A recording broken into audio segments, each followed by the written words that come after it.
any of the religions. So there can be few people who believe and one who believes in she has. कैसे हैं आप लोग अच्छे? Perfect. आप पूछिए. She has a very good question. There are two persons, one who doesn't believe in any religion and one who believes in one religion maybe and respects all the religions, right? So in both the cases, whom can be called to be a secular person and what will be the category for the other person, right? So in philosophy of religion, there is a word called irreligious. So irreligious is a person who doesn't believe in religion at all, any of the religions. So there can be few people who believe in one religion, most of the people. There are few people who do not believe in any religion, they are irreligious. There are some people who believe in their own religion, but at the same time respect other religions and follow some practices of other religions. For them, we have 3-4 categories. If someone is just tolerant for the religions, we will say he is a person of tolerance. He believes in his already own religion, but is tolerant towards other religions. If he also practices some rituals of other religions, maybe, for example, a Muslim who celebrates Diwali or plays Holi, or a Hindu who eats Sevai on Eid al-Fitr, this is modern tolerance. We'll say this is a kind of religious participation. So this person is following his own religion, but he is into religious participation with other religions as well. The next level is when you are in a condition when you are comfortable with all the religions and their practices. That is known as harmony to all religions. In Hindi, we call it Sarvadharma Sadbhav. The next level belongs to Mahatma Gandhi. When you belong to one religion, but for you all the religions are absolutely equal. This is called Sarvadharma Samabhav, equal treatment with all religions. There are some people who believe that we can make one religion out of all the religions. This is called religious synthesis. So religious synthesis is based on essentialism. If we take the essential practices of all religions and we make one religion by merging all the qualities, this becomes religious synthesis. So I discussed these concepts when we discussed Mahatma Gandhi, but yes, there can be two people. And when we define secularism, secularism is again of 3 types. One secularism is kind of Marxist secularism, which do not believe in religion but believe in negating religion. So if a person is anti-religious, he can be said to be a secular in Marxist understanding.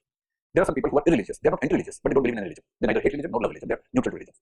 They are secular in the ideal conception of secularism, which came from UK in 1850s. There was a person called George Jacob Holyoake and Charles Bedloff. These two were the key persons who gave the concept of secularism for the first time in 1851. If we take their notion, a real secular person is who neither hates religion nor likes religion, who is neutral to religion. In the third category, people like Mahatma Gandhi also become secular. And Indian constitution, although it doesn't signify or specify which kind of secularism we are looking at, but the Supreme Court in various cases has mentioned, has clarified that we believe in positive secularism, not in the negative secularism. And positive secularism means the state will not be neutral to religion. It will be having equal respect and equal participation with all the religions. So there can be 3 kinds of secularism. I hate religion. This is Marxist secularism. I neither love nor hate religion. I don't give religion any space in my life. This is the second kind of secularism. Third is I respect all the religions. This is the second kind of secularism. This is known to be positive secularism, which Indian Supreme Court has mentioned many times that it believes in this concept. Fine. So when we discuss Mahatma Gandhi and tolerance, maybe in 3 or 4 days, then we'll discuss this concept in detail. Okay. Yes. Yes. Okay. इनका जो question है वो ये है कि जो freedom of will है, कल मैंने कहा था कि when we talk about the voluntary actions are the actions in which we exercise freedom of will. I did not detail the concept of freedom of will because in Kant we have to any hostile sunset. But yes, freedom of will has 3 components, and she is rightly mentioning one component, and then she is asking a question basing on that component. What are the 3 components? Who can exercise the freedom of will? 3 minimum conditions are required. 1, the person has to be physically and mentally fit. Physical and mental capabilities. So a person who doesn't have the physical capabilities or mental capabilities to exercise an option, you cannot say that he or she has exercised the freedom of will. This is the first thing. So a mentally retarded person having the IQ level of maybe 40-50 will not be able to exercise the freedom of will because he doesn't understand what is right for him and what is wrong for him. Anyone can brainwash him, anyone can make him understand whatever they want to teach him. Second, you need to have 2 or more options. If you do not have 2 or more options, how can you choose something? And then you should have the freedom to choose. कभी कभी क्या होता है, option एक ही होता है, then it doesn't exist. कभी कभी options 2 हैं, but you are compelled to choose one because of the circumstances. Even then, the freedom of will doesn't exist. Now the question is, in a situation in anyone's life, if he or she has only one option, then how can we say that this person has exercised the freedom of will? So I will give it 2 answers. 1. Normally when we say this person has only one option, normally this person has at least 2 options, but he or she doesn't look at the second option. क्योंकि बहुत interesting बात है, साथ में philosophy बात ये थी कि in most of the situations in our lives when we have to choose something and we feel we have only one option, we at least have another option not to choose anything. You can delay the decision. Delaying the decision, not taking the decision is also a decision. So in most of the situations when you have only one option, जैसे रात को 11 बजे घर जाना है, auto की हड़ताल है, टैक्सी की हड़ताल है, मेट्रो बंद हो चुकी है. Now you can say I have only one option that I have to. अच्छा ऑटो की हड़ताल है, मेट्रो बंद है, बसेस बंद है, सिर्फ टैक्सी मिल सकती है. Let's assume कि आप कहेंगे सिर्फ एक ऑप्शन की टैक्सी. तो हो सकता है दूसरा ऑप्शन देख ना पा रहे हो. दूसरा ऑप्शन ये कि बहुत दूर है, लेकिन ठीक है 2 दिन 2 सेकंड निकल गए, 10 किलोमीटर क्या बड़ी बात है. एक ऑप्शन और देख लिया, बट लेट्स अज्यूम कि सारे ऑप्शंस नहीं है. तो लाइफ के अधिकांश मामलों में एक ऑप्शन ये होता है कि आज मैं चूज नहीं किया. ये क्यों जरूरी है कि मुझे वहां जाना है, किसी फ्रेंड के साथ एक दिन यहाँ रुक सकता हूं. So we are not exactly looking for other options. So generally we have more than one options. But yes, let us assume in a hypothetical situation there is really only one option. If it happens at all, we would say the freedom of will does not exist in that particular situation. But I'm telling you, in most of the situations we have more than one options, but we have a mindset of not looking at them. We have the options. ठीक है, बढ़िया है. आप साथ साथ चल रहे हैं, मेरे आगे साथ चल रहे हैं, समझ सारी बातें. Yes. How does rule formulate the law? मैंने कहा था रूल एंड लॉ का डिफरेंस समझना, that is a part of topic number 6. Will discuss it. अगर आपको डाउट है मुझे नहीं आता तो बता सकता हूं भी. हाँ, वैसे टॉपिक नंबर 6 में डिटेल में. तो rules are based on laws. It's not the vice versa. You are asking me how does a rule make a law. Rules are the laws in subordinated sense. If you have studied polity, you must have gone through one word, that is delegated legislation. So delegated legislation is the process through which rules are made, and rules become the parts of laws, but they are subordinate to the laws passed by the parliament or passed by the legislature. This will understand in topic number 6 in detail. Okay? मैं पास हो गया test में. नहीं हुआ, no sir. अच्छा, no sir तो test नहीं था. अच्छा, मुझे आपने कहा नो सर, यू कुडंट. हाँ, तो अच्छा ये करें कि हमारे सुप्रीम कोर्ट का जो ध्येय वाक्य है, यानी कि जो जिसको एम्बलम बोलते हैं, लोगों बोलते हैं, उसमें गीता का वाक्य लिखा होगा, तो उसमें क्या दिक्कत है? सवाल ये है कि आप गीता को सिर्फ एक स्पेसिफिक रिलीजन का टेक्स्ट मानते हैं या एक कल्चरल पार्ट भी मानते हैं. सवाल इस बात का है. और इस बात का बहुत डिबेट है. सिंपल एग्जांपल है. एक बड़ा इंटरेस्टिंग क्वेश्चन है. शुड द सुप्रीम कोर्ट मुझे एग्जैक्टली नहीं पता कौन सा है एम्बलम, बट जो भी ब्रांड है. मान लीजिए बाइबल के कुरान में सेंटेंस हो, तो सेंटेंस उस सेंटेंस में रीजन स्पेसिफिक बताओ, एक जनरल. जैसे महाभारत के सेंटेंस है, धरती धार्यति वालों का धर्म, कि जो लोग जीवन को धारण करता है वही धर्म होता है. This sentence is from a text which is believed by Hindus to be religious text. But does this statement in itself quote something that is religious? It doesn't. And there's a very thin difference between the cultural and religious. Sometimes they intersect each other, sometimes they don't different from each other. So religion is also a part of the culture, and all the religions in India are the parts of the Indian culture. इसलिए Jainism में अहिंसा कही गई है, इसलिए हम अहिंसा कहते हैं, जैन हो जाएंगे, सब होता है. Syadvath Jainism principle is a beautiful principle which everybody in the world should follow without being a Jain. Buddha ने मध्यम मार्ग का, middle path कहा, and all of us choose middle path in our lives. Do we become Buddhists? No. If a statement of Gita, which is not, the statement is not specific to one religious followers, and the statement itself gives wisdom to anyone, why should it not be used? And not only Gita, Quran, Bible, why not? Yes, we should use. Mahatma Gandhi ने क्या किया? एक sentence बोला जो उनका है नहीं. अगर कोई तुम्हारे एक गाल पर थप्पड़ मार दे तो क्या करना? दूसरा ही कर देना. ये स्टेटमेंट किसकी है? जीसस क्राइस्ट की स्टेटमेंट है. In Bible, in New Testament, Jesus Christ has mentioned this statement many times. And Mahatma Gandhi was very particular in this. He mentioned that I'm taking this reference from Jesus Christ. वो लोग हटा दिया उस sentence को. वो गांधी जी को बन गया. So Mahatma Gandhi is taking a good statement from New Testament of Bible, but strong in this. पर उस स्टेटमेंट में कहाँ कुछ लिखा है कि ईसाइयों के लिए? A good principle can be taken from any source and can be applied to any group of people without any problem. और इसका सुप्रीम कोर्ट का फैसला भी है. कुछ होते हैं खाटी किस्म के secular. You know what is खाटी? चलो पक्का पक्का समझ में. ऐसे सेकुलर होते हैं कि जैसे मान लीजिए आप अपने घर से निकले मंदिर के सामने से निकले. अब तीनों सेकुलर कैसे होते हैं? आप एग्जांपल से. मार्क्सिस्ट सेकुलर निकलेगा, रास्ते में मंदिर है, मस्जिद है, गुरुद्वारा है. तीनों को भूत निकलेगा ऐसे. जमीन खराब करके सारी. तो छोड़ना था. स्कूल होता, हॉस्पिटल होता, पब होता. ये भूत निकलेगा, भूत निकलेगा ऐसे. जो इररिलीजियस सेकुलर है उसे फर्क ही नहीं पड़ता. वो कहां से निकल गया मंदिर है? आप उसको पूछेंगे रास्ते में मंदिर है, मंदिर कहां था? मस्जिद के पास है, मस्जिद थी. गुरुद्वारा था, उसे मतलब ही नहीं है क्या है. तो जो तीसरे वाला है सर्वधर्म समभाव वाला, वो क्या करेगा? मंदिर है, मस्जिद है, बोलेगा. तो ये भी मंदिर है, मस्जिद है, बोल दिया. उसे फर्क नहीं पड़ता. जो रिलीजन से रिस्पेक्ट करता है. So you can hate all being a Marxist secular. You can be neutral to all being an irreligious secular. You can respect all being a सर्वधर्म समभावी secular. And I believe in Indian context we should have the feeling of सर्वधर्म समभाव. Why to hate any religion? Religions ने हजारों साल में इंसानियत को ठीक ठाक जिंदा रखा है. उनकी प्रॉब्लम्स भी हैं, ऐसे नहीं प्रॉब्लम्स हैं. ये भी जज करना मुश्किल है कि उन्हें कंट्रीब्यूशन ज्यादा लिए, प्रॉब्लम ज्यादा दी, वो डिबेट होती है. But again social ethics can not survive without religion being the basis of it. मैंने बताया कि रिलीजन क्या आती है, एथिक्स में स्ट्रेंथ आ जाती है. Secular ethics can not be strong ethics. ये तो लिमिटेशन है. सो इफ जो केस था क्या था? इसरो में या किसी गवर्नमेंट ऑर्गेनाइजेशन ने कोई फंक्शन अपना किया, कुछ नया किया, अब कुछ करना है नया, तो क्या होता है कि हर धर्म में कुछ मान्यताएं होती है कि when we do something new we will do this. जैसे हिंदू नारियल फोड़ते हैं इसलिए, मुस्लिम कुछ करते हैं, ऐसे क्रिश्चियन कुछ करते हैं. तो सरकारी ऑर्गेनाइजेशन के लोगों ने एक नारियल फोड़ दिया कुछ करने से पहले. लेट्स अज्यूम कि सैटेलाइट लॉन्च करने वाले नारियल फोड़ दिया. इस पर कुछ भाई लोगों के केस है सुप्रीम कोर्ट में कि this is against the secularism of India. Supreme court का पता चला गया इस मामले में, तो क्या करें चाहिए? तो सबसे बड़ी अच्छी बात है कि इफ यू से that we cannot take any practice of any religion, you want to say that irreligiosism or irreligion is the philosophy of the state. The state is not secular in the sense that it has to be irreligious. इसलिए आप ये ना सोचिए कि नास्तिकता या अथीज्म ही secularism. State atheist होगा. अगर कहीं स्टेट हिंदू नहीं होगा, मुस्लिम नहीं होगा, स्टेट अथीस्ट नहीं होगा. There is also an ideology. And if the state is not supposed to follow these ideologies, why should it follow this ideology? So it has to make a balance between the ideologies. And उसी फैसले में supreme court ने कहा कि नारियल फोड़ना जैसी चीजें जो हैं ये ऐसी रिलीजियस चीजें नहीं है, लेकिन use this customs as the cultural customs and to some extent this should be applied. But ये कोशिश करनी चाहिए कि कॉम्बिनेशन को अलग धर्मों के कस्टम्स को मिला के यूज करो. इसके परेशानी. ठीक है, शुक्रिया. आज आप लोग सामने लास्ट क्वेश्चन पूछ लिया. You are pranked. आज मास्क बनाने से परेशानी कर. Yes. Last question of the day वो ये है. क्वेश्चन ये कि कल मैंने ये कहा कि एथिक्स सोसाइटी के लिए क्यों जरूरी है. Second point was it maintains the society. It keeps the society surviving. उसमें मैंने कहा कि रेडीमेड सॉल्यूशन मिल जाते हैं. But then I also said that if you want the society to develop we need to have hard work, we need to have innovation etcetera. Is it not a contradiction? On the one side we are talking about the readymade solutions, on the second side we are saying we should have innovativeness, we should have hard work, etc. And if we are giving readymade solutions to the masses, aren't we making them lazy from the intellectual labor they should do? हो सकता है. ये नहीं कह रहा कि मेरी approach कैसा होना चाहिए, मैं कैसा होता है सोसाइटीज में. Societies want to give readymade solutions about moral questions to the masses. इससे इंटेलेक्चुअल लेबर कम हो जाती है, लेकिन अननेसेसरी लेबर को करना नहीं चाहते. Especially when you get confused in several issues, you want clear solutions so that you can invest your energy in other areas. Ethical questions first, they are very difficult, very tricky, and no normal being can solve them adequately. So we do not expect everyone in the society to go into these questions. So there are few people who are solving these questions, like constitution writing. You cannot expect any Indian citizen to write the constitution. Only few experts will write the constitution, others will follow it. In the same way, ethical constitution cannot be written by everyone. Only a very few people can understand the concept deeply and they can write the ethical constitution, and others should follow it. So making things simpler for the society is always good. Secondly, there is no contradiction at all. If you give a simple philosophy to everyone, then you have to hard work. Development अपने आप हो गया. Being innovative is a part of your ethical code if you believe in that. So everyone would like to be innovative. So what you have to do is some smart people of society have to make a moral ethical code which is pro-development for the society. And if that is done, both the things are in consistency or coherence. और intellectual level हर किसी को नहीं चाहिए, है ना. तीन वजह है. एक तो दिमाग का सब है नहीं. दूसरा तो थोड़ा बहुत खराब हो जाता है, उसे बचाना भी चाहिए. और तीसरा हर आदमी सोचने लगे ना बड़ी दिक्कत हो जाती है. बहुत दिक्कत होती है. अब शादी हुई, अभी नहीं, कुछ दिन में समझ जाएंगे, सब समझ जाते हैं. जब होता है शादी का शुरू में सब लोग यही बोलते हैं. 2-4 साल ठीक ठाक झगड़ा होता है, फिर एरिया फिक्स हो जाता है कि इस एरिया में तुम दिमाग लगाना, इस एरिया में मैं दिमाग लगाऊंगी. तो इसको बोलते हैं पीसफुल कोएग्जिस्टेंस. अब जैसे एरिया फिक्स हो गया कि आपका एरिया है कि जो आउटर एक्टिविटीज हैं, फाइनेंशियल एक्टिविटीज हैं, उसमें आपने देखा ठीक लगा फैसला किया बढ़ जाएगा. तो लेट अस अज्यूम कि आपकी वुड वाइफ है डोमेस्टिक एरिया मेरे पास है, तो घर में क्या हो रहा है, फर्नीचर कहां आएगा, कैसे आएगा, कौन लोग किस दिन पार्टी करेंगे, उस दिन क्या बनेगा, क्या नहीं बनेगा, उसमें सलाह मत देना. शांति बहुत जरूरी है. तो ये सिंपल सॉल्यूशन है कि इसमें हम दिमाग नहीं लगाएंगे, इसको मत लगाओ, अपना पहला तरीका खराब करेंगे.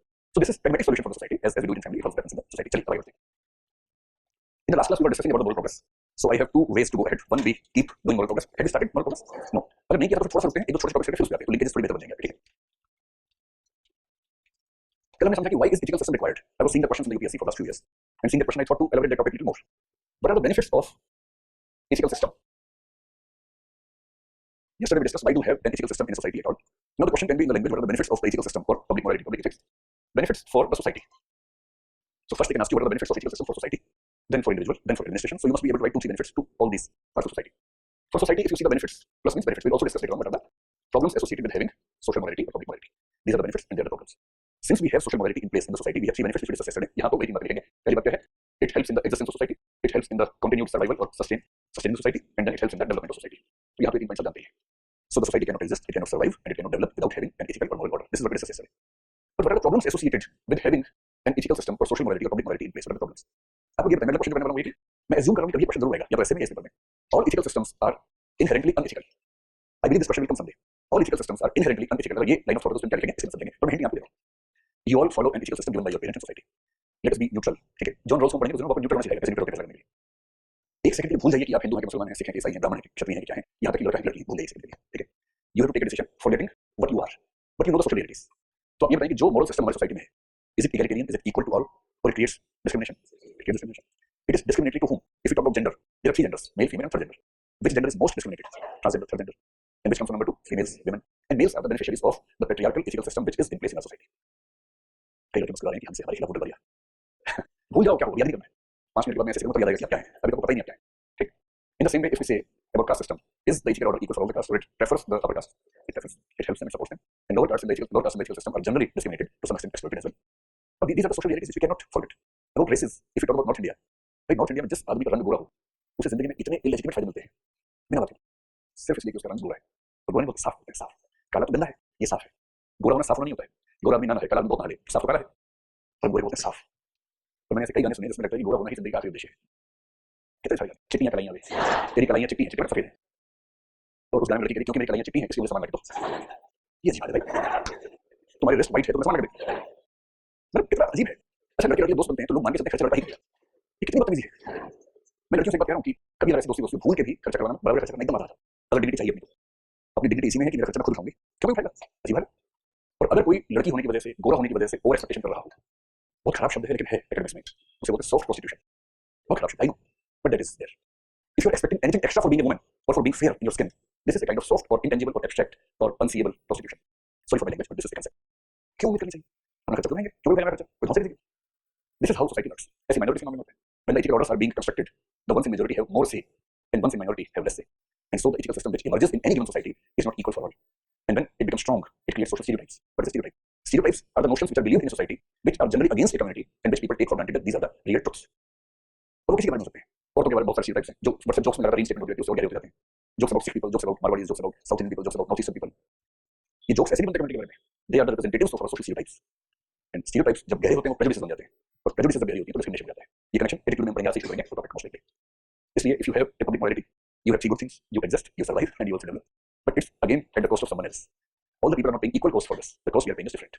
और इसलिए कहते हैं कि ये क्या होता है, डिस्क्रिमिनेशंस को पैदा करती है। सोशल डिस्क्रिमिनेशंस इससे पैदा होते हैं। डिस्क्रिमिनेशंस बेस्ड हैं स्टीरियोटाइप्स पे, social stereotypes. Any negative notion about any community is stereotype. फिर क्या होता है, एक टाइम के बाद रिजिडिटी बहुत बढ़ जाती है। And if the social systems or the ethical systems become rigid, the flexibility of innovation, the flexibility of development increases or decreases? It decreases. So due to rigidity, less possibility of changes. So if someone asks you what are the benefits of ethical system and what are the problems associated with it, you can raise these questions, these points. Understood? Now coming to the second part of this question only. अगर हम देखें कि for individual having a system of public morality, how does it help the individual? How does it create problems for the individual? Help कैसे करता है? Help कैसे करता है कि individual के बहुत सारा टाइम और एनर्जी बच जाता है, saves time and energy. और इसी बात को दूसरे तरीके से easy ready-made solutions to ethical problems. Easy and ready-made solutions to ethical queries, ethical doubts, ethical situations. और individual क्या फायदा होता है? ये बात बताइए कि आप जा रहे हैं मेट्रो के आसपास से, अचानक आपने देखा कि 3 साल के बच्चा गुम हो गया है, और ऐसे कुछ हो रहा है, मम्मी मम्मी मेट्रो जोर से, और बाई चांस हुआ कि मम्मी मेट्रो में चली, वो भी चढ़ा, वो खेल के उतर गया, मेट्रो से पड़ी, मम्मी आई चली, और इसको लगा कि मैं दुनिया खत्म, मम्मी चली, तो पता खत्म हो गया, और आपने उसको देखा, ज्यादा लोग हैं नहीं, आप कुछ एक्शन लेंगे उस मामले में, तो अपना रास्ता पकड़ निकलेंगे वहां से, एक्शन लेकर रुक जाएंगे आप, और आपसे पहले हॉस्पिटल लेंगे, डरो मत मिल जाएगी, चिंता मत करो, ढूंढ लेंगे, फिर आप पुलिस को बुलाएंगे, जो पुलिस है, जो भी अथॉरिटीज हैं, फिर वो अथॉरिटीज नेक्स्ट स्टेशन पे फोन करेंगी, वो ट्रेन जब रुकेगी उसमें बताया जाएगा, इस बच्चे को टेंशन लेके जाएगा वहां तक, बुलाएंगे, शायद आप भी साथ में जाएंगे। क्यों गया, क्यों जा रहे हैं आप, क्या फायदा होगा इससे? कल तो हमने थॉमस हॉब्स के हिसाब से हम सब सेल्फिश लोग। If you are so selfish, then why are you helping that stranger child? You don't know him or her, and most likely this is the first and the last time you are meeting this child, or maybe his parents, her parents. You will never be able to meet their parents, but still you are helping this stranger child. Why? इसका कारण तो ethical system है। इसका एक reason तो ये है कि इथिकल सिस्टम में आपके वैल्यू सिस्टम कैसा बना दिया कि if you don't do this, you will have this feeling, and basically you are avoiding to get into guilt, and that is why you are doing all this. एक दूसरी इसकी interpretation भी है कि कॉस्ट बेनिफिट एनालिसिस दिमाग में चलता रहता है हर समय, और कॉस्ट बेनिफिट बहुत ऐसा नहीं होता कि इमीडिएट होता है, इट गोस बियॉन्ड। और आपको लगता है कि आज ये बच्चा गुम हुआ है, आज से 10 साल बाद मेरा भी गुम हो सकता है, और अगर मेरा बच्चा या मेरे भाई बहन किसी का बच्चा छोटा उसमें ऐसे गुम हो जाए और आसपास के लोग उसको देख के निकल जाए, तो उससे क्या होगा?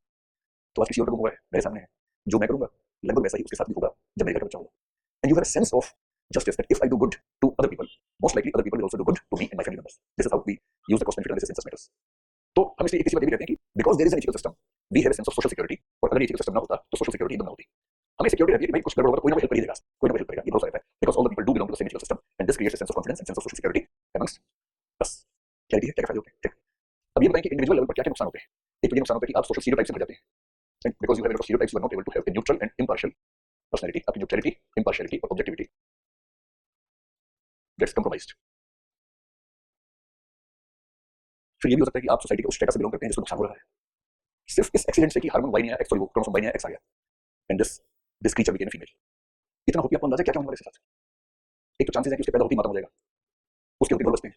आजकल ऐसे लोग लगे हैं लेकिन थोड़ा सा छिड़ा रहता है उसमें, बधाई बधाई लक्ष्मी हुई है, हाँ लक्ष्मी हुई है, आंसू रोक लक्ष्मी हुई है, क्योंकि सोशल प्रेशर है बोलना लक्ष्मी हुई है। पर कहीं हमें अच्छा होता है, हर ऐसा नहीं। मैं तो लड़कियों से कई बार बोलता हूँ कि अगर मुझे मिलती स्टूडेंट 20-25 साल की उम्र में और कोई मोटिवेशन की बात करेगी आई एम डिप्रेस्ड, तो पहले बोलता हूँ कि तुम देखो लड़की हो 20-25 साल की उम्र है, सबसे पहले आपको बधाई कि आप हो। आपको अंदाजा नहीं है 3-4 जानलेवा खतरे पार करके पहुंचे। आपका फिटिसाइड नहीं हुआ, पहली बधाई। आपका इन्फेंटिसाइड नहीं हुआ, दूसरी बधाई। आप समझ रहे हैं, सेक्स रेशियो 9:30 के आसपास अपने आप नहीं हो गया है। ये नेचर जस्टिस नहीं है, नेचर जस्टिस 1000 का होगा। If the sex ratio in country is less than 1000 it is society's fault, it is the murders done by the society, it's not nature's fault at all. In any developed society where medical facilities are good, the number of females has to be more than the number of males. And if the medical facilities are not good, but the society is at least at equal level, the sex ratio has to be almost equal. It should be 990 to 1010, that's all. But if in any society the sex ratio is against the women, it means the society collectively murders this much number of women. 70 or 65 women on every 1000 males are murdered in our society. This is how we understand this concept in demography. तो बहुत बधाई कि आपको पैसा नहीं थी, बहुत बधाई आपको, मैंने कॉन्ग्रेचुलेशंस टू यू, ठीक है, बच गए। लड़के लोग तो मौज में कोई दिक्कत नहीं है, मैं इन्फेंटिसाइड होना था, फिटिसाइड होना था, कोई दिक्कत नहीं। क्या चीज बहुत बच गया, बहुत बच गया। खराब लगा तो पूछे कि भाव बता रहे, पर रियलिटी में क्या कर सकते हैं, है ना। So if by chance you are one of the persons who belong to the strata which is objectified, which is given, which is discriminated, so maybe you have to face a lot of discrimination, exploitation, and if you have to face that discrimination, exploitation, पूरी जिंदगी खत्म हो जाती है इंसान की, पूरी जिंदगी खत्म हो जाता है। एक तुक्के से कि आप कहाँ पैदा हुए। भारत के सबसे डेडली 2 कॉम्बिनेशन क्या आता है। First deadly combination in good sense, लड़का ऊंची जाति का, मेजोरिटी वाले धर्म का, हाइट में लंबा, रंग में गोरा और बड़े शहर में। This is the deadliest combination in India, ध्यान रखना। जैसे रणबीर कपूर, अभी सब देख लो, लड़की गांव में दलित समाज की, रंग में काली, उसकी जिंदगी चौपट है। उसे कितने लोग एक्सप्लॉइट करेंगे, कितनी तरह से एक्सप्लॉइट करेंगे, उसे ह्यूमन बीइंग छोड़िए, उसे एनिमल के बराबर की लाइफ मिलेगी नहीं मिलेगी, ये भी डाउट की बात है। तो इस कंटिन्यूम में अपने को सेट कर लीजिए कि आपका टुकड़ा ठीक लगा कि नहीं लगा। और यहाँ हमने मतलब टुकड़ा ठीक लगा था, जिनका ठीक लगा गाँव में गोबर खा रहे हैं और गोबर को दीवार पे चिपका रहे हैं, आपका टुकड़ा बहुत सही लग गया। इसलिए जब मुझे इन बच्चों को बोलते हैं सर मेरी लाइफ ठीक नहीं चल रही, मैं सोचता हूँ तो यहाँ हो, मतलब कितनी शानदार हमारी लाइफ है, अंदाजा तुम्हें एक बार कंपेरिजन देखो बाकी लोग लाइफ समझ में। तो आप लोग तो इस देश के क्लीन लोग हैं भाई, 1% मोस्ट प्रिविलेज्ड पीपल जो होते हैं सोसाइटी में, आप तो वो हैं। जब आप कहते हैं कि nothing is good in my life, तो मुझे चिंता होती है कि क्या स्वर्ग जाके चला गया उसके बाद, उससे कब तो चला गया आपको समझ लो। So if you belong to some of these societies it means your everything is at stake. और सिर्फ एक कास्ट में, एक माइनॉरिटी में, एक जेंडर में पैदा होने से जिंदगी खत्म हो जाती है। ट्रांसजेंडर आदमी कितनी भी कोशिश कर ले, उसे करियर बनने से पैदा कितना भी बनने में अच्छा हो, जैसे निकलेगा लोग कहेंगे क्या बात है, लो पैसे and ultimately he will start doing what his family members are doing. He has to beg finally. इसी तरह लड़कियों को जेंडर इक्वलिटी होनी चाहिए, पैदा होनी चाहिए, और थर्ड जेंडर को भी देखो एक बार, आप कम से कम बोल तो पा रहे हो, उनकी हालत देखिए, तो बोल भी नहीं पा रहे। And the question of gender equality should start from third gender, not from the female gender और second gender, what we call it, ठीक है। चल थर्ड एस्पेक्ट ये है कि जो यूपीएससी ज्यादा पूछती है एडमिनिस्ट्रेशन के लिए। सोसाइटी में जो मॉरल ऑर्डर होता है वो एडमिनिस्ट्रेशन को कैसे फायदा पहुंचाता है और एडमिनिस्ट्रेशन को नुकसान कैसे पहुंचाता है। So what are the benefits and the problems created by the public morality और the social moral order to the administration of that place. जो प्लस वाले में है, देखिए स्टेट का बेसिक काम क्या है, एडमिनिस्ट्रेशन का बेसिक काम क्या है, दो काम है। एक स्टेट होता है पुलिस स्टेट, एक होता है welfare state. We are welfare state. Welfare state is police state plus welfare state, सिर्फ वेलफेयर नहीं करता, पुलिस होती है। सो पुलिस स्टेट का जो फंक्शन है उसको बोलते हैं law and order, LNO। So if the state is police state, like North Korea, like many other states, the state has to play one role for the maintenance of society, that is fixed, that is law and order. कानून बनाना, system ठीक चलता रहे, गुंडागर्दी ना हो, anarchy ना हो, this is the basic function of any state. पर वो ना लोग ऐसे देख के बैठे, वो करना राज्य का बेसिक काम है, that is the basic function of state.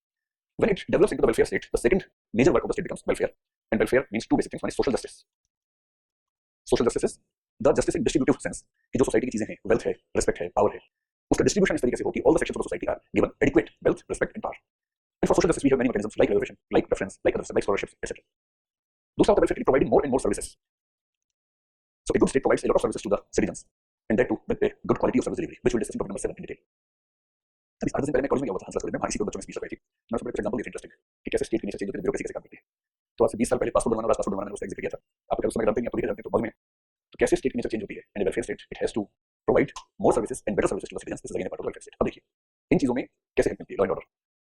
अगर समाज में इथिकल सिस्टम इन प्लेस है, कंपैरिजन करना हो अफगानिस्तान से कर लीजिए। अफगानिस्तान अभी एक क्रूशियल सिचुएशन में चलने वाला स्टेट है, बहुत सारे ग्रुप्स हैं झगड़ रहे हैं। One major group that is known as Taliban has started ruling the country. पर ऐसा नहीं कि बाकी लोग शांत हैं, वो छुपे हुए तैयारी कर रहे होंगे, तो मौका मिलते ही कर रहे हैं। This is kind of anarchy in that country. और जिस कंट्री में अनार्की होगी वहां स्टेट अगर कानून बनाएगा भी तो लोग एक्सेप्ट करेंगे, एक्सेप्ट नहीं करेंगे। अगर स्टेट चाहे कि हम चीजों को ठीक करें, लॉ एंड ऑर्डर मेंटेन करें, उसकी एनर्जी ज्यादा खर्च होगी, कम खर्च होगी, बहुत ज्यादा खर्च होगी, because the people are not accepting the state, people are not cooperating in the maintenance of law and order. So if the good ethical system is prevailing, आम आदमी खुद बहुत शांत रहता है, कॉन्फ्लिक्ट रेजोल्यूशन के लिए वायलेंट नहीं होता है। So law and order becomes very easy. क्यों वेरी इजी? जो लोग होते हैं उनको फेथ होता है रूल ऑफ लॉ में, they believe in the rule of law, they never take law in their hands, they never want to settle the scores on the roads if the state is good. तो rule of law में यकीन है, और उनको ये भी यकीन है कि लोकसभा राज्यसभा ने कोई एक बनाया है तो जनरली वो ठीक होगा। In rare cases they will retaliate, generally people will follow. So acceptance to new laws This is easy for the state, for the administration. फिर the social justice उसमें देखिए, the state wants to provide social justice to the weaker sections. If the ethical system is in place, जैसे कई ऐसे IAS officer कमाल करते हैं, एक IAS नॉर्थ ईस्ट में आर्मस्ट्रांग पेन नाम से, उसने बिना स्टेट की मदद के लोगों से कलेक्शन करके 100 किलोमीटर की सड़क बनवा दी लोगों के लिए। बस एक चीज चाहिए कि लोगों को ये भरोसा है कि आदमी ईमानदार है और ये हमारा पैसा खाएगा नहीं। And if the administration has credibility, people always want to do charity. The problem with the people is they do not know how to be charitable. मैं तो कितने लोगों को जानता हूँ, सब चाहते हैं कि हम समाज के लिए कुछ करें, they don't have any path how to do that. सरकार का भरोसा नहीं, कि टैक्स पे करते हैं, वो सब्सिडी मार देते हैं, हमारा पैसा काटा, फिर मान लो सब्सिडी, बिजली फ्री, पानी फ्री, ये फ्री, वो फ्री, और हमारे में खर्चा बढ़ा देते हैं, हमारे जीवन महंगे, हमारे महंगा। So we do not have trust on the state. This is called trust deficit, which will study in ethics as well. NGOs की इमेज कैसी हुई है, NGO का पैसा दिया भाई, अब चैरिटी करने का इतनी फुर्सत नहीं है कि खुद एक पूरा मतलब दुकान जहाँ से फैलाएं, कैसे करें? So they want some good people who are doing charity and they would like to contribute to them so that the charity takes place effectively. इसलिए अगर एडमिनिस्ट्रेशन ठीक तरीके से काम करे, people do have a sense of charity, तो charity जैसे काम में, for example, you belong to a district where you think the women education needs to take place effectively and the funds are not appropriate, are not adequate for the administration. आपको कुछ नहीं करना, collector हो भरोसे के लायक, जिले के जितने भामाशाह को इकट्ठा कर लीजिए, भामाशाह जानते हैं, भामाशाह राजस्थान के काम में थे जिन्होंने पूरा पैसा महाराणा प्रताप को डोनेट कर दिया था युद्ध लड़ने के लिए। In every society, there are some rich people who have a lot of money. They want social respect, they want satisfaction that they have done something for the society.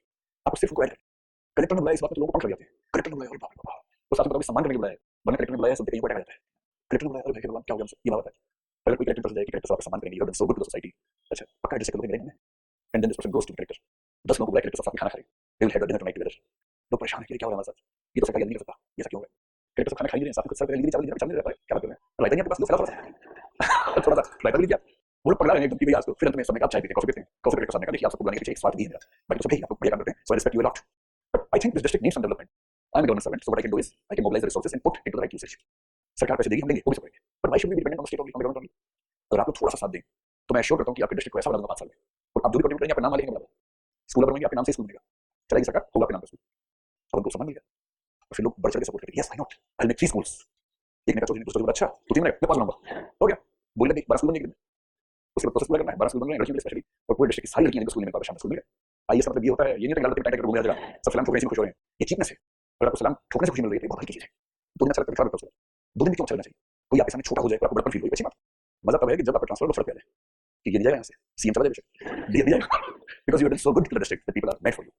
So if you are a credible administrator, the sense of charity which is already present among the masses, it becomes functional for you, and things become so easy, development becomes so easy, especially social development becomes so easy that you can create miracles. और तब ये नहीं कहना कि मुझे तो खराब जिले में भेज दिया, अरे खराब जिले नहीं कमाल कर सकते हो, वो में भेज दिया क्या करोगे वहाँ पर, समुद्र पीछे करोगे क्या जाके, भाई जहाँ पहले सब कुछ है क्या करोगे, अच्छा ये सब क्या कहता है, I know few very genuine IAS officers, one of the IAS officers, उसे सीएम ने फोन किया 10-12 साल पहले, कलेक्टर रैंक पे था, सब तो सीनियर हो गया, chief minister used to respect him for he was a very good civil servant, CM ने खुद फोन किया कि भाई अभी ट्रांसफर हो रहे हैं, पूरे स्टेट में जो जिला चुनना है चलो नहीं भेजेंगे, तो लेट अस अज्यूम कि स्टेट है गुजरात मान लेते हैं, गुजरात में चेंज करके कैसे मुझे उनकी प्राइवेसी है, अब किसी को कोई गुजरात का सीएम पे कोई जिला चुने तो क्या चुनेगा, कहेगा भाई मुझे अहमदाबाद दो, गांधीनगर दो, सूरत दो, वडोदरा दो, बहुत होगा तो एक दो बड़े जिले में नाम देगा, जामनगर मान लेगा, और वो कहे कि हुजूर मुझे बनासकांठा भेज दीजिए, सीएम क्या मतलब पागल हो, सबसे अंडर डेवलप्ड जिला मान रहे हो या कोई फैसिलिटी नहीं है, तो सीएम कह रहा है तुम क्या बात कर रहे हो, हमारी फैमिली में बस सब ठीक है, ये नौकरी इसलिए छोड़ना कर रहा हूँ कि वो सब चीजें नहीं है, बस मुझे भेजो 5 साल ट्रांसफर मत करो, बस 5 साल दे दीजिए, जिला बदल दो, और सीएम कह ठीक है 5 साल दिए, जो फैसला करना सीधे फाइल मेरे पास आएगी, कोई बीच में आएगा, ये होता है ये सब, और 5 साल जब निकलना तो मंदिर बनने चाहिए अपने नाम पे, मंदिर में जाके हम मंदिर है ना, पर अगर मंदिर में लगा अपनी 5 मंदिर, this is being an IAS officer in the true sense, ठीक है, so if you are in administration, the public morality helps you in maintaining law and order, it helps you in charity functions, it helps you in social justice, etc. because the people do have a sense of justice, you just need to provoke it, you just need to invoke the feelings which they already have in their heart. नुकसान क्या होता है, नुकसान वही है, when you talk to the public has public ethics, and public ethics are generally orthodox, generally discriminatory to the weaker sections, तो आप कुछ चीजें तो करवा लेंगे, पर जहाँ आपने फंडामेंटल इश्यूज पे हाथ रखा लोग आपके खिलाफ खड़े हो जाएंगे, जैसे अपनी लड़कियां पढ़ेंगी, लोग हाँ पढ़ेंगे, तो बस हाँ पढ़ेंगे, ठीक है, और जहाँ आपने कहा कि इन स्कूल में जो बच्चे पढ़ेंगे वो सारी कास्ट के पढ़ेंगे, दलित बच्चे भी आएंगे, मुस्लिम बच्चे भी आएंगे, अच्छा कैसे हमारे उनको पढ़ाएंगे, अब इनको कैसे समझाओगे, और being a collector you cannot make the attendance of the school admissions specific to some caste and religions, that you cannot do. अब ये जो crisis आता है, that is where your communication skills and negotiation skills, persuasion skills start working. Persuasion is a part of topic number 2. I mentioned persuasion is convincing others, the art of convincing others, that is very much required when you are in the civil service, you have to convince the masses. अब तो एक convince करना मुश्किल लगता है, लाखों convince करना होता है administration में एक साथ, और हर जगह मोदी नहीं convince करने के लिए आपको करना पड़ेगा, so that art is to be used there. तो इस वजह से orthodoxy discriminatory उस वजह से administration के लिए काम करना मुश्किल होता है, so very difficult to change the mindset. Changing mindset is very difficult, not impossible, but it is very difficult. Now, can you answer this question? How does public ethics help in the life of individual, society, and administration? And how does it also create problems for all of them? Fine. अब इससे नया question निकलेगा, फिर moral progress करेंगे इसके बाद. Are ethical systems unethical? Are ethical systems necessarily unethical?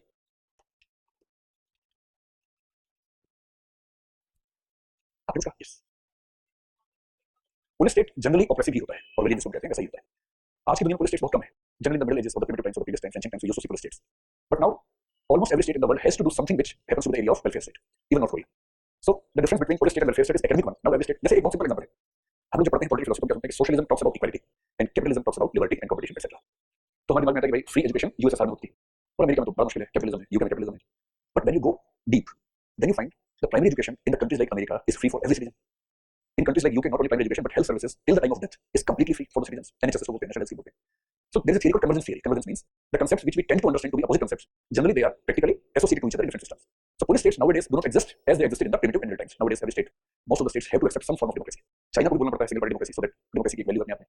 States like India are good because democracy is in all the processes like elections etc. In China, in North Korea, in communist states, you don't see democratic practices in the elections etc. So और फिर एक बात और है, कितनी भी democracy हो, majoritarianism पाई सकता है. And if majoritarianism happens in any country, to that proportion, democracy fails and kind of dictatorship prevails. तो वहाँ थोड़ा सा police state वाला ट्रेंड आना शुरू होता है. And that is why countries like America and India are safe because they also have a judiciary, powerful judiciary. So judiciary becomes the final savior of the constitution of the people. But yes, in some states like in North Korea, we can say generally it's an Orwellian kind of police state. Now the question is, are ethical systems necessarily unethical? हम ideal ethical system की बात नहीं कर रहे, we are talking about the prevailing ethical systems in the world. And you can say yes, all the ethical systems to some or more extent are unethical as they are existing right now. तो ये unethical कैसे हो सकते हैं? इसके चार तरीके हो सकते हैं. There can be four thoughts to understand how an ethical system becomes unethical system. पहला ये हो सकता है कि ethical system किसी ज़माने में बना पर उस समय के साथ बदला नहीं. That did not change with the time. So if the system did not change, if it doesn't change with time, so it becomes ritualistic, it becomes orthodox. कुछ एग्जांपल से बात समझ सकते हैं. Can you tell me one example कि पहले वो system ठीक रहा होगा but it should have changed with the time? पोलिगमी हो सकता है, जैसे पोलिगमी. एक ज़माने में पोलिगमी की जरूरत थी, सोसाइटी को तो मान लिया. But now if the polygamy is not required, then we should have the system in place. एक ही हुआ. वर्ण सिस्टम भी हो सकता है. एक ज़माने में जब तक ओपन था वर्ण सिस्टम, देखिए कास्ट सिस्टम तो अपने आप खराब ही है, उसे तो छोड़ने का सवाल नहीं है. लेकिन मैं एक बात समझता हूँ, वर्ण सिस्टम आज क्यों ऑब्सोलीट है, उसकी वजह क्या है? वी हैव फोर वर्णस, समझ सकते हैं, ब्राह्मण, क्षत्रिय, वैश्य, शूद्र, BKVS, चारों अलग अलग क्लास. और वो आज के ज़माने में क्लास ही है पूरी तरह से. और जो लोग इनसे भी नीचे हैं उनको हम फिफ्थ वर्ण कहते हैं. कहीं उनके लिए शब्द आता है दलित, कहीं अपर क्लासेस. बहुत इंटरेस्टिंग बात है कि आपको लगता है शूद्र दलित की बात है, but if you go through Ambedkar's philosophy and many other philosophers thoughts, Dalits are not the Shudras, they are in the fifth category. जैसे ब्राह्मण के ब्राह्मण लोग सारे सारे जिनका सरनेम शर्मा है, कश्यप है, मिश्रा है, वो लोग ब्राह्मण वर्ण में है. क्षत्रिय का मतलब है जो लोग आमतौर पर सिंह, ठाकुर, इस तरह के सरनेम से राजपूत लोग हैं, उसमें जाते हैं. वैश्य का मतलब है जो बिजनेस क्लास के लोग हैं, जो गुप्ता, अग्रवाल, बंसल और वाल, आमतौर पर केजरीवाल कैसे जो है वो इस कैटेगरी में आते हैं, वैश्य वर्ण में आते हैं. Generally anyone having wal is either a Jat category और Beniwal, otherwise most likely they are from the Vaishya category. ये तीन तो हो गए. फिर आप कह रहे हैं कि जो शूद्र है वो सबसे नीचे है, जैसे हम जाटव समाज की बात करते हैं, ये जो चमार सोसाइटी उसकी बात करते हैं, वो सबसे नीचे है. तो फिर यादव कहाँ चले गए, कुर्मी कहाँ चले गए? वो तो ग्रुप से. And you can not equate the status of Yadav community with the status of Dalit communities, they have good level of difference. तो एक अप्रोच है कि शूद्र का मतलब ये हुआ कि वो जो ओबीसी असलम कहते हैं और जिनको एससी कहते हैं वो उसके बाद की कैटेगरी है, या तो 4A4 मान लीजिए या 4 और 5 मान लीजिए, ऐसा एक इंटरप्रिटेशन है. अब जब ये सिस्टम बना होगा तो सोसाइटी बहुत सिंपल थी. What is the meaning of simple society? Simple society मतलब simple simple division of labour है, तीन चार तरह के काम है. And if you can distribute all the people of society into 3-4 works और jobs, it's a simple society. कि क्या करना, क्या वहां पे खेती करनी है, थोड़ी बहुत छोटी मोटी दुकानें कुछ की है. और क्या होगा, कुछ लोग चाहिए जो नाई बनेंगे, कुछ चाहिए जो धोबी बनेंगे. ये सब सर्विसेज, बेसिक सर्विसेज चाहिए. Then you need some people who can teach. You need some people who can fight the wars, battles. You need some people for business activities, and you need some people for assisting works, associative works, who can assist other people. तो मैं simple system बना दिया कि जिनका academic aptitude है, they will become Brahmins. Not by birth. I'm not talking about birth. In the initial time, those who have the attitude of courage and fight, they should become Kshatriya.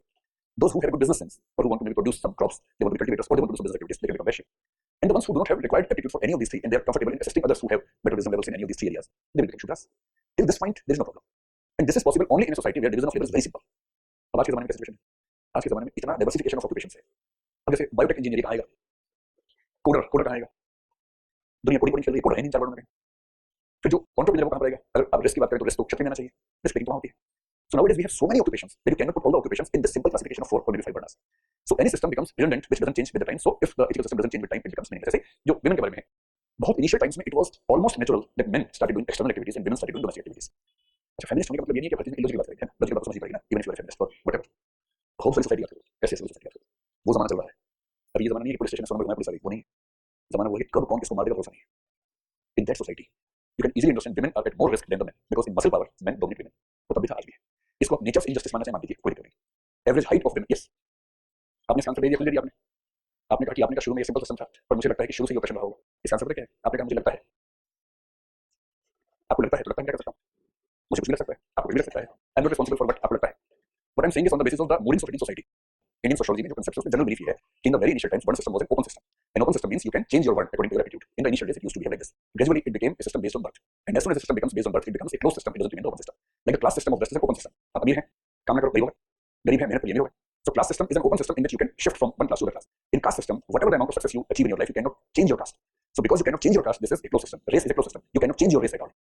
And the same goes for gender. Actually, मेरे हो सकता है कि आपको बहुत गहरी बात करें, पर मुझे लग रहा है कि उसकी इतनी वैल्यू फिलहाल नहीं कि सब करेंगे. हम क्लास के बाद शास्त्र करेंगे, बैठेंगे आराम से, और उसमें जीतेंगे, आप ही पहले बताओ. आप एकदम चिंता ना करें, आप ही जीतेंगे. चलिए सब पहले चलते हैं, फिर बात करेंगे. हाँ, ये तो है. ये कहेंगे जो ओपन सिस्टम था शुरू में, फिर चेंज हुआ, तो कह सकते हैं कि हाउस वाली इंटरप्रिटेशन की सेल्फिशनेस से हुआ, वो तो वही होगा भाई, जब कुछ लोग ऊपर आएंगे उनका मन करता है कब्जा कर ले, उन्होंने कब्जा कर लिया, ऐसे ही हुआ, उसका सोचना। तो जब ये चेंज हुआ तो कब्जा ही हुआ होगा, इससे कहने की बात नहीं है। ये सारे सिस्टम से बनते हैं, तो शुरू में तो कब्जा कर लेता ना। एक लाइन सुनो, मुझे मतलब क्या है, स्टेट कैसे बना, इसकी इंटरप्रिटेशन बहुत सारी है। एक शायर ने एक दोहा लिखा, हालांकि शायर लिखा दोहा, इंटरेस्टिंग, मेरा फाजिल शायर है, एक दोहा लिखा, बड़ी इंटरेस्टिंग है इंटरप्रिटेशन। आप दोनों से जवाब देना मुझे, ध्यान से सुनो। दोनों बहुत सिंपल है। दोहा ये है, मैं था अपने खेत में, तुझको भी था काम, तेरी मेरी भूल का राजा पड़ गया नाम। जब मैं क्लास में बच्चों को सुनाता हूँ, बड़ी उम्मीद से सुनाता हूँ, और क्लास में कई बच्चे खत्म टाइप के होते हैं, बिहार के मुहावरे खत्म टाइप के बच्चे, समझ दिमाग इतना इनका अलग तरीके से है। तो एक बच्चा मुझे बोले सर, समझ है तेरी मेरी भूल का राजा पड़ गया नाम। आप लोग भी हंसते मुझे ऐसे कुछ सोच रहे हैं, आप लोग भी ये तो सोच रहे हैं, then it's fine, you tell me what is the meaning of this. पहले से पूछो, ठीक है, पहले से पूछो, अभी वो पहले से पूछो, मैं आपको बताता हूँ। हुआ क्या कि लोग अपना अपना काम कर रहे थे, एक आदमी खेती कर रहा था, दूसरा आदमी अपना काम, जैसे लकड़ी का काम कर रहा है, लोहे का काम कर रहा है। मैं अपना काम कर रहा था, मैं था अपने खेत में, तो उसको भी था काम, तेरी मेरी भूल का, लेकिन केयरफुल नहीं थे, हम केयरलेस थे, और उसी में कोई गुंडा उठा, सबको दबाया, मारा पीटा, राजा बन गया, और हमसे पैसे नहीं लगा उसके बाद। This is how the state develops in Marxian concept, Marxian understanding में सिर्फ सब ऐसे मानते हैं। होप्स का बोला सब परेशान से मिलकर बना स्टेट, सबकी interpretation. So most likely all the forms of exploitation which are persisting in present day, they started from the dominance of a group over others, and that dominance must not have been democratic in the process.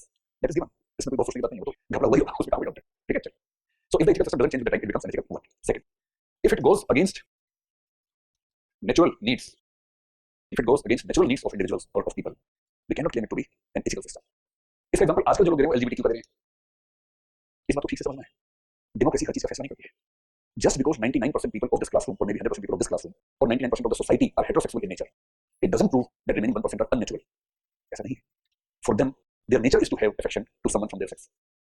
इसलिए ये नहीं सोचना कि जो मैं हूं normal ही होता है, मुझसे अलग नॉर्मल ही होता है, ये बहुत बड़ी गलतफहमी हो जाती है।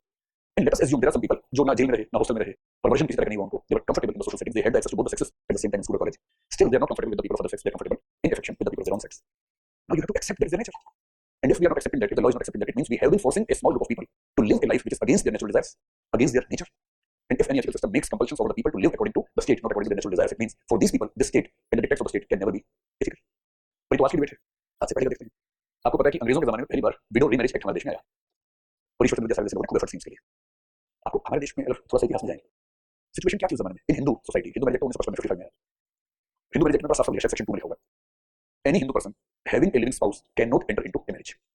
पति हुए पत्नी और स्पाउस जिंदा है, you can not enter into marital relationship. कितना सिंपल। 1955 से पहले नहीं था ऐसा, उसके बाद भी प्रैक्टिकली करते हैं लोग, लेकिन एटलीस्ट एक लीगल सेफ्टी है दोनों स्पाउसेस के पास। आज फिर उस बच्चे ने 3 चिट्ठियां लिखी थी उसमें कि वो जो हुआ उत्तर प्रदेश में एसडीएम वाला मामला, आपने बताया नहीं कि आपकी राय क्या है। तो 3 चिट्ठियां, एक बच्चा एक कैंडिडेट मेरी राय लिखी। तो मैं इसलिए इस मामले में बोलने से बचा हूं कि फैक्ट्स बहुत कम बताए अभी तक, और मेरी सिंपल सी समझ गई कि जब तक आपको किसी मुद्दे पर दोनों साइड के फैक्ट्स ना बताऊं, बोलने से बचना चाहिए। लेकिन मेरी अंडरस्टैंडिंग वो तो बिल्कुल नहीं है जो सोशल मीडिया की है, और मैं ये मानता हूं कि ये दो लोगों का निजी मामला है और कुछ बोलने से बचना चाहिए। और सिर्फ इसलिए कि उसने एसडीएम बनने के बाद डिवोर्स का फैसला किया, सिर्फ इससे वो गलत साबित नहीं हो जाती। हो सकता है कि कारण कुछ और हो जो मैं बता ही ना हूं। तो बिना बात के फूफा क्यों बनना है? जब तक कोई कह दिया कि फूफा बनने वाले बीच में कोई कहे तो बनेंगे फूफा, समझेंगे। हमें कुछ नहीं बिना बात के फूफा बने हुए। तो जब पूरे फैक्ट्स आएंगे, फैक्ट्स मेरे पास क्यों आएंगे? मैं जज हूं। अगर केस जाएगा कोर्ट में, जज के सामने फैक्ट्स आएंगे, पूरे प्रूफ्स आएंगे, एविडेंस आएंगे, एंड द जज is the right person to decide the merits of the case. तो मैंने कुछ फिल्मों में देखा इस बीच में, जैसे वो जो कौन सी फिल्म थी, अरे सूर्य पंचम ऐसा नाम बताते हो। ये मंगल पांडे पर फिल्म आई थी आमिर खान की, कौन सी थी? फना। मंगल पांडे पर फना फिल्म आई थी, और मंगल पांडे कश्मीर में रहता था। वाह क्या बात। मेरे ख्याल से मंगल पांडे नाम था, शायद एक दो बार छोड़ देते थे, द राइजिंग ऐसे कुछ मंगल पांडे नाम था मेरे ख्याल से ना। अच्छा कोई कुछ पूछ ले सब जवाब देते हैं, कुछ ना कुछ। शायद ही नाम मंगल पांडे। उस फिल्म में एक सीन जो देख के मैं हिल गया, आप भी समझ को, और उसमें बहुत पहले देखिए एग्जैक्ट सिचुएशन ध्यान आइडिया में होता है, जब देखें तो समझ में आ जाएगा। एक आदमी ने शादी की, उस आदमी की उम्र थी 65 के आसपास। ये बहुत रिसेंट टाइम से होता रहा है, बहुत रेयर बात नहीं। अच्छा 65 की एज में शादी करने से ज्यादा दिक्कत नहीं चाहिए, अगर उनसे शादी करो उसकी एज 65 के आसपास है, there is no problem at all. और शादी को लेकर सबसे बड़ी गलतफहमी है कि ये सिर्फ फिजिकल इंटरकोर्स के लिए होती है, ये बकवास बात है। उस एज में एक इमोशनल सपोर्ट, एक फ्रेंडशिप, एक कंपेनियनशिप, सब दोनों अकेले हैं साथ में रहेंगे, तो अच्छा क्या हो सकता है, क्या बड़ी बात है इसमें? पर हम लोग अब शादी कर रहे हैं, बताओ इनके दिमाग में कुछ बात नहीं सीखा। तो अरे भाई दो लोग दोस्त हैं, साथ रहना चाहते हैं, तुम कैसे फूफा बनना, हर बात फूफा बन जाते हो। तो नहीं बनना फूफा है ना, इंडिविजुअल लिबर्टी को रिस्पेक्ट करना है सबको। If X and Y are happy, फिर मैं आपके दोस्त है एक्स वाई को सही कर दो, आप बिना पूछे कोई पूछे तब फिर बोलो, बोलो अच्छा बोलो और पूछेंगे, अगर ऐसा बोलो फिर कोई नहीं पूछेगा उसके बाद से, तो सोच के बोलना, बढ़िया बोलना। So in this film Mangal Pandey, there is a situation, a man of 65 years marries a girl of around 16 years, and that 16 years girl एक एक्ट्रेस उस जमाने में भूल गया था ना, मुझे लगता है हमेशा पटेल जाती थी ना, तो वो एक्ट्रेस थी उसमें। अब 65 साल का आदमी, जिस जमाने में लाइफ एक्सपेक्टेंसी 60 से कम रही हो, 40-45 में 25-30 की एक्सपेक्टेंसी एवरेज लाइफ उस समय की, and man of 65 years is marrying a woman of 16 years, तो स्वाभाविक है कि दो सामने पड़ जाएगा, तो पड़ गया। अभी 19 years की विधवा है, विडो है। आप पूछते हैं ना कि सती क्यों होता था, एक एस्पेक्ट ये भी होता है शायद, ये तो वही है कि हस्बैंड मर गया जो देखा था, लेकिन अब इसको लेके जाएंगे, चलो तुम चलो और जाके चिता बिठा दिया सती करने। So I always used to wonder कि कोई लड़की का मैरिज जल्दी हुई साथ नहीं होता होगा। And if you even slightly support such a system, I would suggest you to do a practice at home. आज मोमबत्ती जला के उस पे हाथ रखना 2 मिनट तक, ये 10 सेकंड कम से कम टच होना चाहिए। आज जली मोमबत्ती बुद्धि नहीं कर रहा है, 10 सेकंड उस पे हाथ रखिए जली मोमबत्ती पे, और फिर बताना कि पूरा जलना हो तो amount of suffering, amount of pain कितना होगा, और फिर सोचना कि ये कोई पड़ोसी औरत नहीं जल रही है, अगर वो औरत हमारे घर की हो तो क्या सिस्टम को सपोर्ट करेंगे उस समय। सोचने का तरीका ये होता है, और बारे में सोचना, कभी ये भी सोचना कि कल को हमारी बेटी हो और 50 साल बाद विधवा हो जाए और उसको जिंदा जलना पड़े, क्या आप चाहेंगे ऐसा हो? बेटी आपके सारे विचार बदल जाते हैं, बुआ का चलता है, चाची का चलता है, सारे विचार बदल जाते हैं, बेटी आपके बहन आते सब चीज हो जाता है। Now this girl is being burned as sati because her husband has died. इसको पता ही नहीं, जैसी आग लगी लगती हुई चिल्लाने लगी जोर से, और 5-6 लोग बड़ी लाठी लेके खड़े, दबा के क्यों निकल ना सके। This should be the way how, otherwise आप किसी को कैसे कन्विंस करेंगे जलने के लिए? कुछ हो जाते होंगे, सब नहीं हो पाते होंगे। अब मान लीजिए कि बच गई, उसने बच गई, आमिर खान ने सोचा बच गई, अब ये 19 साल की लड़की है, विधवा है, if she lives, let us assume till the age of 40, 50, 60, whatever, is it practically possible for her to live alone without a companion? Anyone needs a companion. She also needs a companion. And if the moral system, if the ethical system says a widow cannot remarry, this system can never be an ethical system because it is forcing people to live an unnatural life. आप रोकेंगे तो क्या होगा? आप control कर लेंगे, लेकिन ज्यादा कंट्रोल से क्या होता है? चोरी छुपी चीजें लगती है, ये तो होगा नहीं कि सामान खत्म हो जाएगा, चोरी छुपी होगा, और उसमें गलती से अगर प्रेग्नेंट हो गई तो नदी किनारे बच्चा पड़ा हुआ मिला सुबह सुबह, यही बच्चा आगे चल के बहुत बड़ा सच बना, साधु बना, महात्मा पुरुष बना। ये कहानी सुनते हैं बहुत सारी, ये कहां से कहानी बनती है? क्यों उस मदर को अपना बच्चा छिपाना पड़ता है? तो system has to be checked, and if the system in itself is creating unethical situations, then all these repercussions will take place in society. ये दूसरी चीज है जी। हाँ बोलो, किसने बुढ़ा बुढ़ी ने आपका पहला पर्पस पूरा हो गया, है ना? अब दूसरा पर्पस क्वेश्चन क्या है? अब नाम भूल गया था, शुभम, अब शुभम क्या बात है? चलो, ये कह रहे हैं कि जैसे आपने कहा कि बुढ़ा बुढ़ी ने शादी कर ली 65 साल की उम्र में, ऐसे ना बोलते कि सीनियर सिटीजन से शादी कर ली, दो बुजुर्गों ने शादी कर ली, इसको बुढ़ा बुढ़ी ने शादी कर ली। चलो, बहुत जल्दी छोटे बच्चे में बोलेंगे तो समझ में आएगा। तो इससे जो बाकी बुढ़े हैं और बुढ़ियां हैं उनको भी मोटिवेशन मिलेगा, और हो सकता है कि उनमें से कुछ डिवोर्स भी लेंगे आपस में कि मुझे उसको बुढ़ी सा देना है या मुझे वो बुढ़ा पसंद है, ऐसा भी तो हो सकता है। तो सोसाइटी कैसे चलेगी? तो इसका आंसर ये है कि पहला आंसर ये कि मोटिवेशन सिस्टम मिलेगा, दूसरा आंसर ये कि बहुत कम लोगों में हिम्मत होगी कि वो ऐसी बात कह पाएंगे डिवोर्स लेना है, बहुत कम लोग। एक दो लोग नहीं लेंगे तो उसमें क्या बुरी बात है? ये पूरी लाइफ आपको सोसाइटी के इशारों पे ही जीनी है, तो जरूरी है क्या? अपनी इच्छा से जिंदगी नहीं जी सकते, बहुत जरूरी है क्या? तो फिर आपको क्या होगा? कल किसी मेरे पास मैसेज व्हाट्सएप पे, एक तो 4 लोग ढूंढ रहा हूं बहुत दिनों से, लोग बोलते हैं कि 4 लोग क्या कहेंगे, वो 4 लोग मिल रहे मुझे, कौन से 4 लोग? तो कल किसी ने व्हाट्सएप भेजा कि जो 4 लोग आपको सब कुछ करने से रोकते हैं वो 4 लोग कहां मिलेंगे? तो किसने जवाब दिया, जब आप मर जाएंगे 13वीं पर वही 4 बैठ के बोलेंगे और पूरी लाओ और जलेबी लाओ। इतना नहीं सोचना है। Individual and society in your relationship, individuals should have breathing space at least. And if you don't have the breathing space for the individual, the systems will not work in totality. And this is a transition from a traditional society to modern society. Modern society means an urban, industrial, metropolitan society. And when you live in this society, the values of individualism become more strong than the values of collectivism. और उसमें सब tendencies आती हैं और society में changes जब आते हैं तो उस समय चुभते हैं, but in future they are treated to be good changes, generally ऐसा होता है। ठीक है, तो कोई बुढ़ा बुढ़ी तो हेल्प करना होगी। अभी गांव में बुढ़ा अकेला, बुढ़ी अकेली हो, कहीं साथ रहेंगे, हम साथ रहेंगे, तो बोलना कि फूफा जी ऐसा है, बाकी कोई साथ देना दे, मैं साथ दूंगा, मन नहीं पड़ा है, नो बोल देना, नो बोल देना, ठीक है? अब बात करें आपसे, चलिए, तो these are the 2 points. Third point, ethical systems become unethical if it goes against new ideas or innovations. हमेशा ध्यान रखना जेएस मिल की बात को। अगर सोसाइटी में एक आदमी के थॉट्स अलग हैं, even 1 out of 100, even he or she should be given full liberty to speak his or her mind, because most likely this is the only innovative person through whose innovation the society will develop. और अगर कोई ethical system ये कहे कि innovation allowed नहीं है, you are not supposed to speak anything new, it means you are not only creating problems for the individual, you are also making your society not develop, not growing. तो जैसे हमारी society की बात करें तो पहले एक सिस्टम था कि समुद्र की यात्रा नहीं करनी, समुद्र पार की यात्रा नहीं करनी, तो इस तरह के ethical systems हैं। या फिर आप अपनी कास्ट वाला ही काम करेंगे, आप सोच रहे क्या ये पॉसिबल नहीं है कि एक आदमी जो एससी कैटेगरी में पैदा हुआ हो, उसका काम क्या है, मान लीजिए उसको चमड़े का काम करना है, maybe he has the capability of being a great mathematician, but having the capability of being a great mathematician, he is not allowed to do something in mathematics. He has to work only in the field of leather which has been given to him. And this is not about others, this is about Mahatma Gandhi. Mahatma Gandhi in his book Hindu Dharma, he has said clearly, if a Dalit person wants to study, he wants to pursue his studies, he should, to any level. But whatever the amount of studies he goes through, ultimately he should choose the profession which is the profession of his caste. ये महात्मा गांधी कह रहे हैं। आप सोचिए हमने कितना talent बना कर दिया अपने देश में, सिर्फ इसलिए टैलेंटेड इंडिविजुअल ऐसी कास्ट में हुआ जहां काम अलाउड नहीं था। What amount of talent we have lost in this caste system? And if we want the society to grow, we have to make the systems in which every person is able to innovate and create something new for the society that has to be taken into consideration. And the fourth aspect is when ethics becomes discriminatory. When ethics start supporting discrimination. अगर आपको बताना discrimination किसके साथ हुआ है generally society में ethics के नाम पर, so one you can say on the basis of gender, women plus third gender. So women and third gender are the receivers in gender discrimination. If we see racial discrimination, you can easily say blacks throughout the world. Blacks जो Mongolians हैं उनको Indian थोड़ी दिक्कत है, but otherwise they are generally one of the dominating races in the world. Caste वाले में जो so called lower caste हैं, they have suffered a lot. On the basis of economic status, the poor in the society has always suffered. And the ethical system also speaks against about the ones who are already exploited. अच्छा ईमान से भाई आप में से कितने लोगों के घरों में जब किसी को गंदा कहना होता है तो मुंह से कोई कास्ट का नाम निकल जाता है, पेरेंट्स मुंह से हाथ लगा लें, हमें बस पड़े। हाँ ठीक है, हम लिटरेचर में ऐसे बहुत रेफरेंसेस देखते हैं, जो अपर कास्ट हैं जब उनके बच्चे झगड़ा करते हैं आपस में तो किसी लोअर कास्ट का नाम बोल के बोलते हैं तू ये है। आप समझ पा रहे हैं क्या कहना? और ये अपर कास्ट फैमिली में ठीक ठाक होता है, कई बार पेरेंट्स करते बच्चे सीख लेते हैं, नहीं पड़ोस सीख लेते हैं आसपास। अब ये बताओ कि यदि कोई लड़का थोड़ा सा झगड़ा करने में अच्छा ना फील करता हो, थोड़ा सॉफ्ट टाइप का बच्चा हो, जनरली उसको डिनोट करने के क्या बोलते हैं कि वो थर्ड जेंडर है, गाली देने के बोलते हैं। आप समझ रहे हैं कि जो टीका सेक्शन से उनकी आइडेंटिटी एक गाली बन गई है। किसी लड़की को लड़का बोल दो बड़े सम्मान की बात है, ये मेरी बेटी नहीं, मेरा बेटा है, ये मेरा बेटा है, क्या बात है यार, लड़की बुलेट पे जा रही है, झांसी की रानी है तो अलग बात है। बात ये मैंने कई लड़कियों को सुना क्या बोलते हैं, मैं नहीं जाऊंगा। मैंने घर में देखा ऐसी कई बच्चियां हैं जो पता नहीं क्या, मैं नहीं करूंगा, मैं नहीं जाऊंगा। तो मैं पूछता हूँ बेटा आइडिया तो है ना तुम्हें कि लैंग्वेज कैसे, बोले मुझे आइडिया पर मैं नहीं मानूंगा। ना मान अपने आप मान जाएगी बाद में। लोग कहते हैं कि शी इज सो क्यूट, जब छोटे बच्चे से बोलते हैं ना मैं ये नहीं करूंगा, मैं मान नहीं जाऊंगा, क्यूट लड़का बोल के देखे मैं नहीं जाऊंगी, बुला के देखियो, कोशिश कीजिए। लड़का बोले पापा आज मैं नहीं जाऊंगी, अरे भाई अधर्म मचा दिया तुमसे। लड़की लड़कों वाले कपड़े पहन ले, जींस पहने, टी शर्ट पहने, स्मार्ट मोड, लड़का स्कर्ट पहन के दिखा दे, आप ट्राई करो बेटा, ये ट्राई करके देखो, जिसमें हिम्मत हो। कौन नहीं, वो तो उस इंडस्ट्री के लोग जिनका काम ये है, जिनको ऐसा कभी करना पड़ेगा, बात है नॉर्मल पब्लिक लाइफ की बात है। ध्यान रखना, किसी लड़के को गाली देनी है तो क्या बोलेंगे लड़की है, तो कोई लड़का बोलेगा लड़की है तो लड़की है तो, और लड़की को किसी लड़का है क्या बात है, दबंग थोड़ा दबंग। इसलिए जेंडर, किस जेंडर को क्या बोलने से रिस्पेक्ट बढ़ती है, किस रिस्पेक्ट खत्म होती है, इससे क्या स्टेटस है। So the feminist ethics is about gender issues. The Ambedkarite ethics is about caste issues primarily. The Marxist and socialist ethics, which we'll discuss in topic number 5 briefly, is about keeping the poor in the center of ethical systems and not defining ethical systems on the basis of the rich and elite. ये question आपसे आया नहीं, I doubt it, but you must be able to understand the concept that every ethical system is unethical from someone's point of view. और इसी में minorities को भी कर सकते हैं, अगर religion की बात करें, language की बात करें, the minorities are generally at the lower or receiving end when it comes to ethical standards in the society. अब बढ़िया ये हो जाएगा, यस मैं पहले बोलूंगा लड़का बहुत अच्छा है, सबका समय बचाने के लिए, सबका टाइम बचाने के लिए पहले बोल रहा हूँ बहुत स्मार्ट बच्चा है। अच्छा एक बात है सही, हाँ जी, अच्छा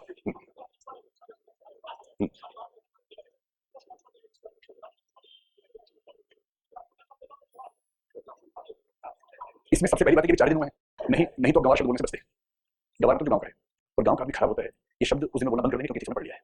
एक एग्जाम्पल है, ये कहें कि आइए पॉलिटी पढ़ते हैं, पढ़ते हैं, उसके बाद भी करप्शन करते हैं, ठीक है सही बात है।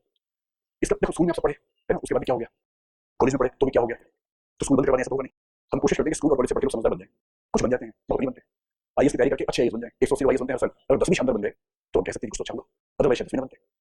इसको लॉजिक की दुनिया में इस प्रॉब्लम को इस फैलेसी को बोलते हैं ऑल और नथिंग। ये बहुत कॉमन फैलेसी है। जैसे इन्होंने कहा आप लोग की उम्र में ज्यादा होता है, आप हमेशा टोटलिटी की बात करेंगे, सारे करते हैं जबकि सारे नहीं। हाँ आपको ऐसे ही मिल रहे हैं, इसकी वजह हो सकती है कि हम अपने आसपास उन लोगों को ढूंढ लेने वाले जैसे होते हैं, ऐसा हो सकता है कि ऐसे रीजन आपको बाइक से मिल रहे हैं। मैंने आज एग्जांपल दिया, आर्मस्ट्रांग पेन का एग्जांपल दिया, या पामिया पेन जो है जिससे जनता के सहयोग से 100 किलोमीटर सड़क बना दी, आपने उसका जिक्र नहीं किया, कैसा होता है। आप 400 करोड़ रिश्वत करके आए हैं, एक एग्जांपल सबसे समझ सकते हैं। फिर मैं ये एग्जांपल दिया कि आईएएस सीन ने पूछा कौन सा जिला चाहिए, सबसे खराब जिला मांगा, अभी एग्जांपल दिया और वो भी आपने एक्सेप्ट नहीं किया, आपको 400 वाला याद आ रहा है। तो सवाल ये भी है कि कौन से इनपुट को रिसीव करते हैं, इसको खारिज करते जा रहे हैं। इनपुट दोनों तरह के सोसाइटी में हैं, हर रेशो कम है, इसलिए आपको इस सिलसिले में कि रेशो सुन रहे, that's precisely why you should be in the civil services, ठीक है। एमपी उसके बाद बनेंगे, आपको शुरुआत करेंगे। और लास्ट बात, बहुत बुराई है दुनिया में तो अच्छाई की बात करना बंद कर दें या उसकी कोशिश करते हैं, खत्म बात। तो आप ट्राई कीजिए, आप लोग आईएएस बने तो उनसे अच्छे बन जाना। और कभी आप कमेंट करना, आपको क्लास में तुम्हें ऑन रिकॉर्ड नहीं, कम से कम 20-30 ऐसे का नाम दूंगा, चाहेंगे तो मिला भी 2-4 से मिलकर तभी सही हो जाएगी कि ऐसे भी सिविल सर्वेंट होते हैं, वैसे ही नहीं होते। आपके रिज्यूमे उनको कंप्लीट बुढ़ा बुढ़ी के साथ मिला। चलो चलो चलो ठीक है, जरूरी नहीं कि जो अच्छा व्यक्ति हो सर्विस, ठीक बात है, सर्विस लोग जाते हैं, हर तरह के लोग होते हैं। In every field we have people of different kinds, in every field there are some good people, some less good people, some bad people. ये दुनिया में होता ही क्या कर सकते हैं, इजंट? हाँ एकदम, yes yes yes yes. Isn't it possible that sometimes principles become more important than life? Like Socrates chose his death. In the same way, we can say that Sati chooses her death in some cases. Yes, in some cases that is true. और अगर कोई अपनी death choose कर रहा है, तो I believe in the principle that we should have the right to die, like we have the right to life. Right to die is a very good thing. That is not practical right now in Indian society. In Switzerland, in some countries, we have this right. We can choose our death. Why not? If in the age of 80, someone feels I have lived adequately, I have done everything that I wanted to do. Now my physical condition is not very good, so it's better to die. And he goes to a center where he can die peacefully without any pain. In my opinion, that is a good thing, but that is not practical for our country right now. So if someone chooses his or her death on the basis of his or her freedom of will, in my opinion, that is fine. But do you want to say that all the thousands of women who died due to such a system, they chose by freedom of will? क्या आप ये कहना चाह रहे हैं? नहीं, वो ठीक है, मैं कल्याण साइड की बात करेंगे, but you have to understand that when you say a sati can choose her death, that is fine for some women, but most of the women, for most of the women, that is a compulsion by the culture, that cannot be the choice. ठीक वैसे ही विधवा हमारी 10 हैं, उनमें से एक ऐसी मिलेगी जो जिंदगी भर न उसको शादी की जरूरत है, न रिलेशन की जरूरत है, वो अपने कल्चर से इतनी आइडेंटिफाइड है या कल्चर से इतनी जुड़ी हुई है कि वो दिमाग पे हावी है, and she enjoys being glorified in this way. But this can be said about that one lady, not about 99. ठीक वैसे ही कि हम जब यूसीसी की बात करें तो बहुत सारे मुस्लिम women कहेंगे कि we have the culture where husband can have 4 marriages, but your problem है क्योंकि वो अपने कल्चर से इतने ज्यादा कनेक्टेड हैं कि they are happy with the culture, even if the culture can go against them. This happens in other cultures. But again, when you are deciding something on behalf of the state, you have to see objectively what exactly is the increase or decrease in the rights of the citizens due to some system. और Socrates का मामला बहुत अलग है। Socrates को आप brain wash नहीं कर सकते, लेकिन किसी का ये कहना कि मैं सती होना चाहती हूँ, चांसेस है कि ब्रेन वॉश किया गया। सोक्रेटिस को ब्रेन वॉश करेगा, इतना ब्रेन है किसके पास, जिस सोक्रेटिस ब्रेन वॉश करेगा। सोक्रेटिस बहुत मुश्किल चीज है बनना। सुसाइड को क्राइम नहीं माना जाता, अटेम्प्ट टू सुसाइड को माना जाता था, नहीं माना जाता, अब पनिशमेंट नहीं है उसके लिए, 2-3 साल से खत्म हो गया पहले से पनिशमेंट। पर सुसाइड को क्राइम चाहिए, सुसाइड करने को क्या करेगा उसके बाद, अभी छोटे से बात करेंगे। अब उस टॉपिक पर आइए जो हमने कल शुरू किया था, that is moral progress. In the first topic, the subtopics are not very well mentioned in the syllabus. So once it is completed, I'll dictate some questions and then you tell me are you comfortable or not. From topic 2, things are objective in nature.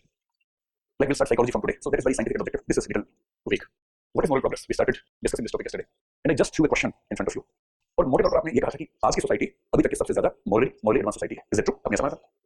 So many people have a tendency, they believe we used to have a morally upright society in the past and now we are at a lower level, lower development level in terms of progress. तो मैंने आपको तीन चार बताए थे maps कि कुछ लोग मानते हैं कि ऐसे ऐसे डेवलपमेंट होता है, कुछ मानते हैं कि डेवलपमेंट सोसाइटी का ऐसे होता है, मोरालिटी का। So like in India, we believe the time is circular. So it starts from Satyug, then goes to Treta, then Dwapar, and then Kalyug. And right now, what is happening is Kalyug. We are in the Kalyug. So we are born in Kalyug, but because we are born, it became Kalyug. We are born in Kalyug, so we are not responsible for it being Kalyug. Okay. So this is Kalyug. Kalyug is the worst ethical phase. और इसके बाद आने वाला है सतयुग। जिस दिन शुभ vice बनेंगे उस दिन सतयुग आएगा देखिएगा। आप दोनों लेकर आओ। उस दिन बुढ़ा बुद्धि की शादी होगी, उस दिन करप्शन खत्म होगा, उस दिन शुरू होगा सतयुग। ठीक है भाई, कोशिश करनी है, कोशिश है। आप लेंगे? चलिए, तो एक तरीका ये हुआ। कुछ लोग ये मानते हैं कि जो जैसे इसमें आप देखेंगे तो ये कह रहे हैं कि हम लगातार नीचे की तरफ जा रहे हैं। Satyug best है, Treta is second best, Dwapar is third best, and Kalyug is the worst. And then after a phase, suddenly things change. According to some other thinkers, the world of physics goes like this: ऊपर नीचे, ये fluctuations होती रहती हैं. So physical orders are in fluctuation. We have a good moral times, then we have bad moral times. So it keeps on changing. According to some thinkers, इस पर debate है, Karl Marx इसमें नहीं है, but some people do believe that we are always going better in terms of ethical systems or ethical standards. So if we believe in this approach, we are in the worst ever phase of moral systems. If we believe in this, wherever you locate to this time, you have to believe we are always in the fluctuations. And if you believe in this kind of approach, then you will say we are at the top, and the future will be even better. Generally, what I believe in is this one. And in the books of physics, it's not very clear which approach to be taken. You can take any approach. So first, let's understand why I'm saying this approach is better, and then you can have your questions, and then you can find out the solution. So what exactly is the meaning of moral progress? How to define it? When you study something scientifically, you have to first understand the concept, and then you apply it on the practice. So what exactly is moral progress? It consists of two things. First, we have to judge if moral concepts, which means ideals, or which means values, can we say that moral concepts or ideals have become better, deeper than past? This is first. So can we say the moral ideals, moral principles that we accept are better than the moral ideals or principles the people of the past used to believe in? This is one parameter, this is one standard. Second, can we say that the average human conduct has become better? If the answer to both questions is yes, we can say we are progressing. If the answer to both questions is no, we would say we are in a regressive position, we are going back, we are going down. So we have to choose between these two answers. Questions are समझ have we been able to develop better moral concepts and ideals? Second, have we been able to have an average better moral conduct by the human beings? If the answer to both the questions is yes, then of course we can say we are on the path of moral progress. So let's start with this one. The answer from my side to first question is absolutely yes. To the second question, partially yes. To the first question, absolutely yes. हमारे moral concepts और ideals पहले से बेहतर है. This we can say. For example, number one, we started from very small communities, जिसको कबीला कहते हैं या छोटा सा clan कह देते हैं. So our ethics were limited to small communities' interests in the beginning. अगर बहुत पुरानी प्लेयर्स पढ़ेंगे, this is very interesting. When I used to teach philosophy, in philosophy we have a paper called philosophy religion, जिसमें सारे religions को पढ़ते हैं और डिस्कस करते हैं. इसमें concept of prayer. और वो इतना इंटरेस्टिंग कंसेप्ट है, उसको पढ़ने का प्रेरणा नहीं करता फिर. तो मैं बताऊंगा आपको. पर एक इंटरेस्टिंग बात है कि if you want to understand the nature of society, just see what prayer they used to offer to the god. तो उपनिषद पीरियड में आके प्रेयर्स बड़ी डीप हो जाती हैं. But if you see the earlier वैदिक पीरियड्स प्रेयर्स और बाकी कल्चर की प्रेयर्स वगैरह देखें, तो वो ठीक से समझ सकते हैं कि छोटे-छोटे कबीले उस जमाने में से बहुत सारे. ऐसे ही हुआ, हिस्ट्री ऐसी बनी ना. हम तो ये मानते हैं कि इंसान जब इंसान बना, हंटिंग गैदरिंग सोसाइटी हुई, कबीले छोटे-छोटे धीरे-धीरे वो बड़े शहर बने, साम्राज्य बने, किंगडम्स बनी. जो हिस्ट्री जानते हैं उसी को बिलीव करते हैं. और एक कबीला है. अब उसकी लाइफ सोचिए, हॉब्स और यामस ने ऐसे किया. उसके कुछ समय बाद की बात है कि कबीला बन गया है. कबीले में सब लोग शांति से रहते हैं. अब ऐसे नहीं करना पड़ता. तो सिस्टम है. अब कबीले में डिस्प्यूट ना हो तो सिस्टम की हायरार्की होनी चाहिए. So there is one headman of the kabila. Generally the one of the senior male members of the kabila used to be the head. उसका काम क्या है? सबकी सेफ्टी, पीस, जस्टिस जुड़ा हुआ. उसकी कोर्ट लगी, उसने फैसला किया, this is they have an army that works under this person और मे be someone appointed by this person as the army head. तो सिस्टम इज वर्किंग. उन्हीं में लोगों को स्पिरिचुअल डाउट्स होने लगे हैं, ट्रांसेंडेंटल डाउट्स होने लगे हैं. आपको पता है कंसेप्ट ऑफ सॉल कहां से आया? मतलब कई सोर्सेस है, 6 सोर्स है कि जैसे वो मर गया, लेकिन उसके बाद उसकी फैमिली को उसका सपना आ रहा है. वो परेशान है कि वो मर गया तो सपने में फिर से कैसे आ गया? इसका मतलब कुछ बचा हुआ है. एंड दैट कुछ इज आत्मा. उसकी आत्मा ही भर गई है, सपने में आती है. Even the dreams played a big role in making the concept of soul for atma. तो ये उस समय की सोसाइटी है, उस समय की सोसाइटी के सामने क्या क्राइसिस है? अब देखिए, छोटी-छोटी कम्युनिटीज हैं, कबीले हैं. क्राइसिस क्या है? They are happy but they are always at risk कि दूसरा कबीला आएगा, उसकी सेना बड़ी होगी, एक दिन में एग्जिस्टेंस खत्म हो सकती है सबकी. ये 100 कबीला है, 500 आ गया. इनके पास छोटे-छोटे चाकू हैं, पत्थर के, वो बाहर लेके आ गए. खेल खत्म एकदम सारा. Constant fear of extinction. तो फिर क्या हुआ? उन सोसाइटीज में एक दो सीनियर सिटीजन्स क्या हुए? उन्होंने कहना शुरू किया कि वी हैव ट्रांसेंडेंटल कनेक्शंस. शमन बोलते हैं इसको जनरली. अच्छा, वो देखिए, आप सोचिए जीन्स पहनकर बाबा बनना चाहिए, कैसा लगेगा? आप कहीं स्पिरिचुअल टॉक करनी है, स्पीकर से स्पिरिचुअल टॉक करनी है, ठीक है, कर देंगे. कितने बजे? 12 बजे, ठीक है. और 12 बजे बाबा जी शॉर्ट्स पहन के आ रहे हैं और राउंड नेक टी शर्ट और इसको कुछ लिखा भी हुआ है और लिखा भी ऐसा कि पट्टी खराब लग रहा है आपको. और क्लीन शेव बाबा जी, नमूश न दाढ़ी और काला चश्मा लगा रखा है, गॉगल्स. आपके अंदर 500 लोग सुनने हैं, आपको स्पिरिचुअल टॉक करेगा, 500 टिकट है, चलो शुरू करते हैं. और आप उनको लेके गए, वो बैठे, लोग सोच रहे हैं आना है बाबा जी को, ये माइक ठीक में आया है. फिर बैठ के उसने कहा आज स्पिरिचुअल टॉक करेंगे. लोग भगा देंगे उसको वहां से मार मार के. यूनिफॉर्म की बहुत वैल्यू है, ड्रेसिंग सेंस बहुत वैल्यू है. यूनिफॉर्म से भी पता होगा ना, यूनिफॉर्म साथ यूनिफॉर्म से बनेगी. इसलिए हर धर्म के जो वो लोग हैं ना, बाबा लोग, उनके कपड़े देखेंगे टाइप के होते हैं. They have to look different. Police वाले अलग वर्दी होती है, they have to different. Game police वाले वर्दी के हो, पर मेरे साथ में उसको वर्दी होती है तो वर्दी की ताकत है. ये ड्रेसिंग की ताकत बहुत सी होती है. अभी आदमी ऐसे करके बैठा है और कह रहा है कि कनेक्शन है, सिंपल करो. I am talking to the supernatural. लोगों को भरोसा हो जाता है और सबने कहा हुजूर हमला ना हो जाए, इसलिए प्रार्थना करनी होगी. और प्रार्थना डिग्री में कैसे करेंगे, तो बर्फ से कर लेंगे, है ना, अपने तरीके निकालिए सबने। और प्रेयर्स मांगते हैं, स्टडी कीजिए प्रेयर्स को, हमें तो अपने करियर में यही है, क्या मांग रहे हैं प्रेयर्स में, हे भगवान हमें इतनी शक्ति दो कि दुश्मन का नाश हो जाए, हमें ऐसे हथियार दो कि दुश्मन झटके में मर जाए। These are the earliest prayers in all the societies. So what I want to say is the ethical framework for those societies was limited to a clan, to a small group, to a community. Nowadays we are talking about global ethics, universal ethics, which encompasses all the, not universe, at least all the earth. So we started from the ethics based on small communities. Now we are talking about the global ethics, which encompasses all the countries, all the human beings. So any ethics which is more comprehensive in nature will definitely be understood to be a progressive step. And so we can say on the first parameter we are towards moral progress. Second, पहले हमारे ethics में हम human beings से आगे नहीं निकलते थे, maximum human beings की बात करते थे. Today we are talking about animal ethics and the environmental ethics. इसमें ध्यान रखना कि to some extent in some cultures you can find little traces of environmental and animal ethics. जैसे आप इंडियन कल्चर की बात करें तो आपने सुना होगा कि पहले के जमाने में सर्वे भवन्तु सुखिनः जैसी कुछ बातें हैं, सुना है? So which talks about that everyone should be happy. Why only human beings? Why only we? Everyone should be happy. सर्वे भवन्तु सुखिनः, सर्वे सन्तु, सुना होगा इसमें. So you can quote सर्वे भवन्तु सुखिनः, जैसे rare instances मिलते हैं. Even in the Western philosophy, if you have heard the name of Stoicism, Stoics also used to believe in the universal brotherhood. They were in the Greek period of Western philosophy, from Greece only. So Stoics in the West and Vedic Upanishadik literature in India, there are some places which they say happiness should belong to everyone on this earth. But there are some places on. उसमें भी doubt किया था कि 3000 साल 4000 साल पहले जब हम कहते हैं सब खुश रहे, द कंसेप्ट ऑफ सब eight that time what was that? उस समय हमें अमेरिका नहीं पता था, अफ्रीका नहीं पता था, तो उस समय जब हम कहते हैं सर्वे भवन्तु सुखिनः, वो सब कौन थे? क्या पूरी दुनिया हमारे कंसेप्ट में थी? ये बहुत कम लोग कंसेप्ट में रहेंगे. ये बात भी कहते हैं कि चाहे वो स्टोइक्स हो चाहे हमारे पुराने ये सूत्र हों, उसमें ये वर्ड आता है everyone has to be happy, everyone should be happy, but everyone, the concept of everyone was not like the concept of everyone we have today. That difference exist even then. अब animal ethics भी है, environmental ethics भी है, so we have become more comprehensive in the world of ethics. तीसरा क्या है कि उस समय जो हमारे कंसेप्ट से they have become deeper with the time. और कंसेप्ट डीपर कैसे हुए, हम दो एग्जांपल ले लेते हैं. For example, as I give the concept of Hammurabi yesterday and Andher Nagari Chaupat Raja, the story of that Andher Nagari. पहले जो क्राइम में एक्यूज होता था, यानी कि वो जिस पे आरोप है कि उसने क्राइम किया है, क्या हम उसके सर्कमस्टांसेस, इंटेंशन ये सब देखते थे, या इतनी गहराई में जाने का स्कोप नहीं था? We used to treat the accused as the criminal without seeing the intentions and the circumstances, but now our concept of justice has become very deep because we focus more on the intention and the circumstances. Earlier we used to believe in the retributive and preventive theories of punishment. इन दोनों का मतलब एक sentence में समझाता हूं. Now we more believe in the reformative theory of punishment. What does it mean? Earlier we used to believe in the retributive or preventive theory of punishment. Now we believe in the reformative theory of punishment. इन तीनों का meaning क्या होता है? जब आप किसी को punish करते हैं उसका एक पर्पस क्या होता है? Retribution, which is revenge. कि किसी ने मेरे साथ गलत किया तो मैं उसके साथ गलत करूंगा और सेम मैं करूंगा. An eye for an eye, a tooth for a tooth. ये ओल्ड टेस्टामेंट की स्टेटमेंट है बाइबल की. An eye for an eye, a tooth for a tooth. और महात्मा गांधी ने क्या कहा? आंख के बदले आंख, दांत के बदले दांत, ये सिद्धांत मानव जाति को अंधा कर देगा. और बाइबल में ओल्ड टेस्टामेंट में स्टेटमेंट आती है. तो क्या होता है कि अगर किसी ने आंख निकाल ली तो उसकी आंख निकाल जाएगी. ठेकेदार की वजह से आदमी मरा, ठेकेदार को मार दो. उस मालिक का बच्चा मर गया तो ठेकेदार के बच्चे को मार दो. ये है रिट्रीब्यूशन. इसमें ये स्कोप नहीं है कि उसकी इंटेंशन, सर्कमस्टांसेस सब देखें. प्रिवेंशन तो खराब है कि क्राइम होने से पहले ही एक्यूज जो हो सकता है उसको इतना पनिश करो क्राइम कर नहीं आता है और बाकी लोग नहीं कर पाए. उनको दिखाओ. जैसे पेरेंट्स हैं, जब 3 छोटे बच्चे हैं, पेरेंट्स को 3 घंटे के बाद जाना है और ये तीनों बच्चे 3 घंटे में तो घर को हड़पा लगेंगे. पेरेंट्स क्या करते हैं, सुबह से प्लानिंग कर लेते हैं कि एक सीन क्रिएट करना फिर चलना है. और लगातार बच्चों को देखते हैं कोई छोटी गलती कर दो एक बार, कोई नौकरी देता है छोटी गलती, जैसे मिस्टेक हुई सबके सामने उसको बुलाते हैं, कस के पीटते हैं उसको, बहुत कस के. वो चेहरा में ऐसा बना तुम तनाया हुआ, खबरदार उसके तो अभी आए हम लोग 3 घंटे बाद अभी आए हम लोग. और बाकी दोनों देख लिया है. This is preventive theory of punishment. एक को पनिश करो छोटे क्राइम के लिए इतना ज्यादा कि बाकी सब प्रिवेंट हो जाए. This was the theory of punishment which has been used in the past. और आज क्या है? If someone has done something wrong, let us see what were the reasons, and if possible, why not to remove the reasons and make this person a better human being. इसको बोलते हैं reformative theory of punishment. ये स्कूलों में होता था. पहले स्कूलों में क्या होता था? Retributive और preventive. आप इस 2-4 बच्चों में रोज मुर्गा बनते हैं स्कूल में, रोज पिटते हैं स्कूल में, और सबके सामने अकेले में नहीं, ताकि लगे आपके हाथ में और बाकी सबको उसका खतरा महसूस हो, डर महसूस हो और उसको सुधर जाए. सुधरने की कोशिश बात है, लेकिन टीचर कोशिश की. आजकल क्या रहता है? किसी स्कूल में टीचर की हिम्मत नहीं बच्चे को हाथ लगा दे. बच्चे को हाथ लगाने के बाद में तुरंत सस्पेंशन होता है. तो reformative theory of punishment is more prevalent nowadays. So tell me one thing. Can you elaborate? ये कैसा लगा?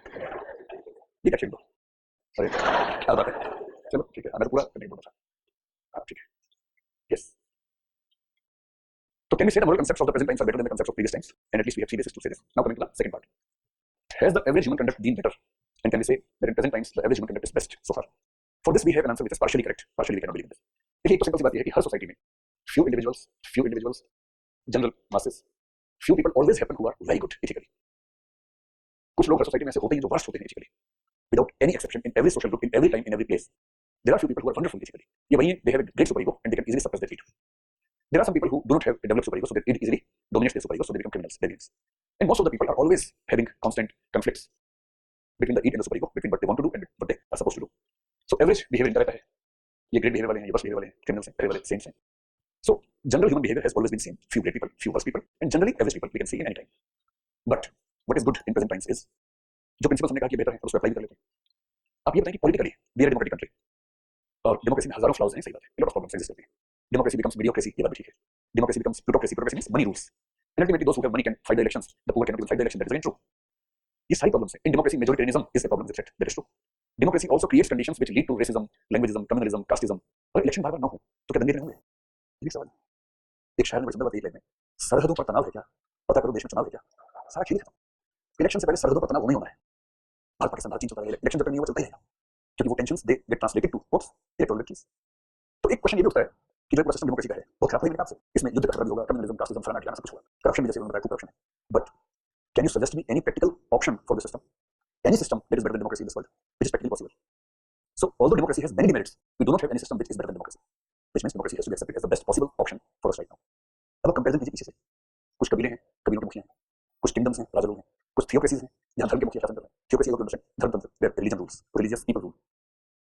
कैन वी से कि आज की दुनिया में डेमोक्रेसी ऑलमोस्ट सभी कंट्रीज में आ चुकी है, and having democratic system in most of the countries in itself is the proof that average human life and average human conduct is better than previous times. So the prevalence of democracy, हम सबकी आदत क्या है कि जो मुफ्त में मिल रहा है ना उसकी वैल्यू समझ नहीं है, तो समझ में तब तक हाथ से निकल जाता है। हमेशा ध्यान रखना कि जो मुफ्त में मिला हुआ है उसकी वैल्यू समझ नहीं आती है, और जिसको नहीं मिला उससे पूछो। नॉर्थ कोरिया वाले से पूछो कि इंडिया में मतलब क्या है, वो बताएगा अच्छा सांस ले लेते हैं बिना पूछे अपने आप कितनी भी।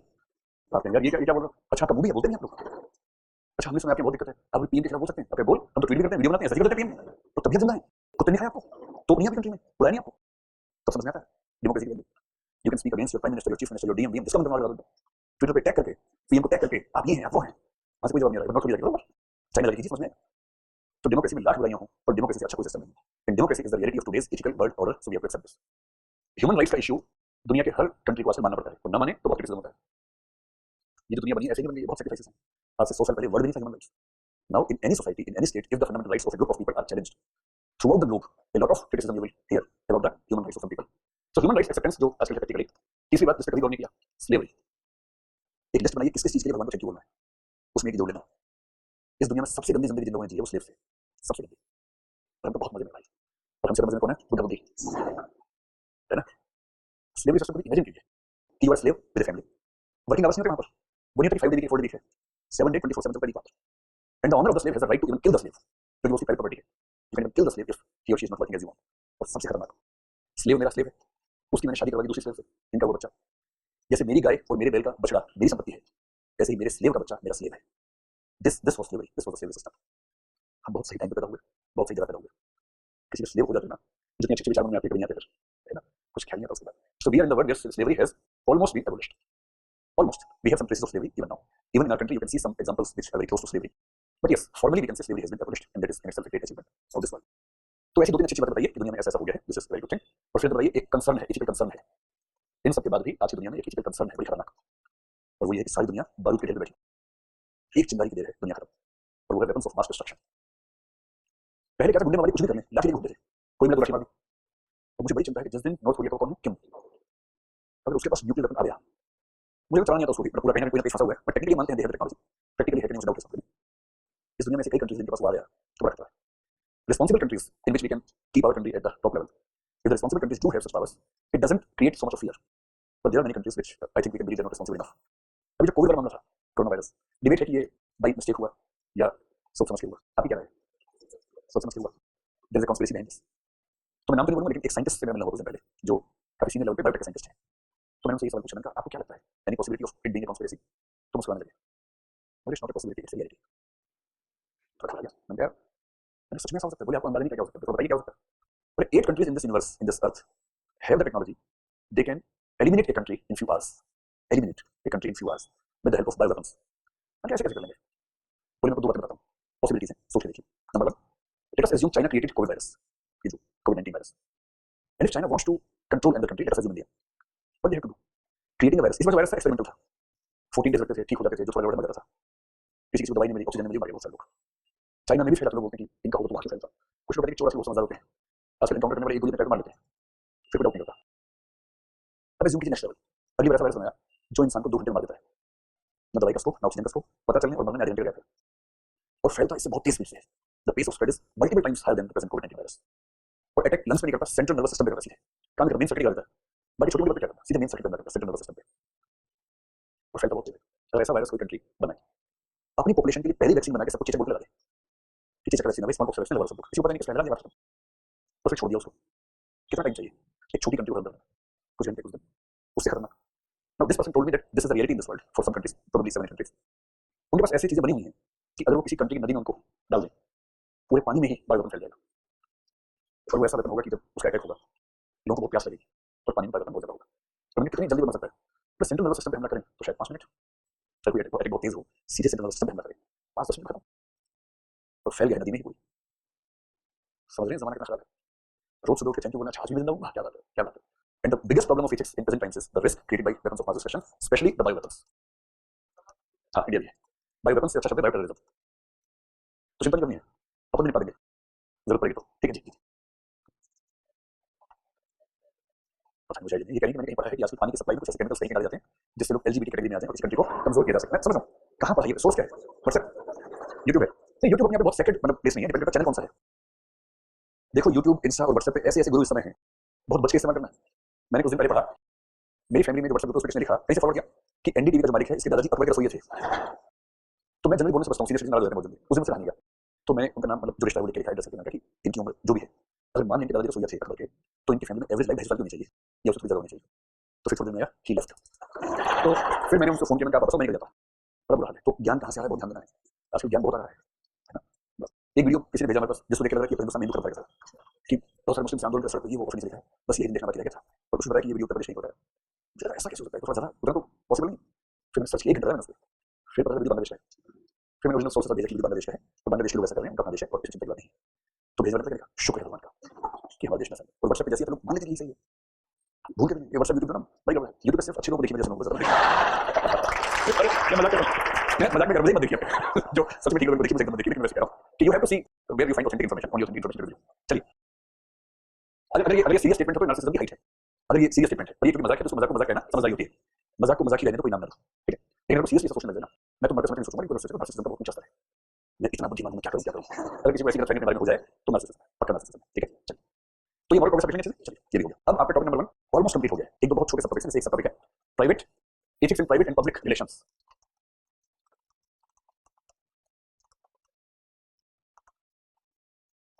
Ethics in private and public relations, yes.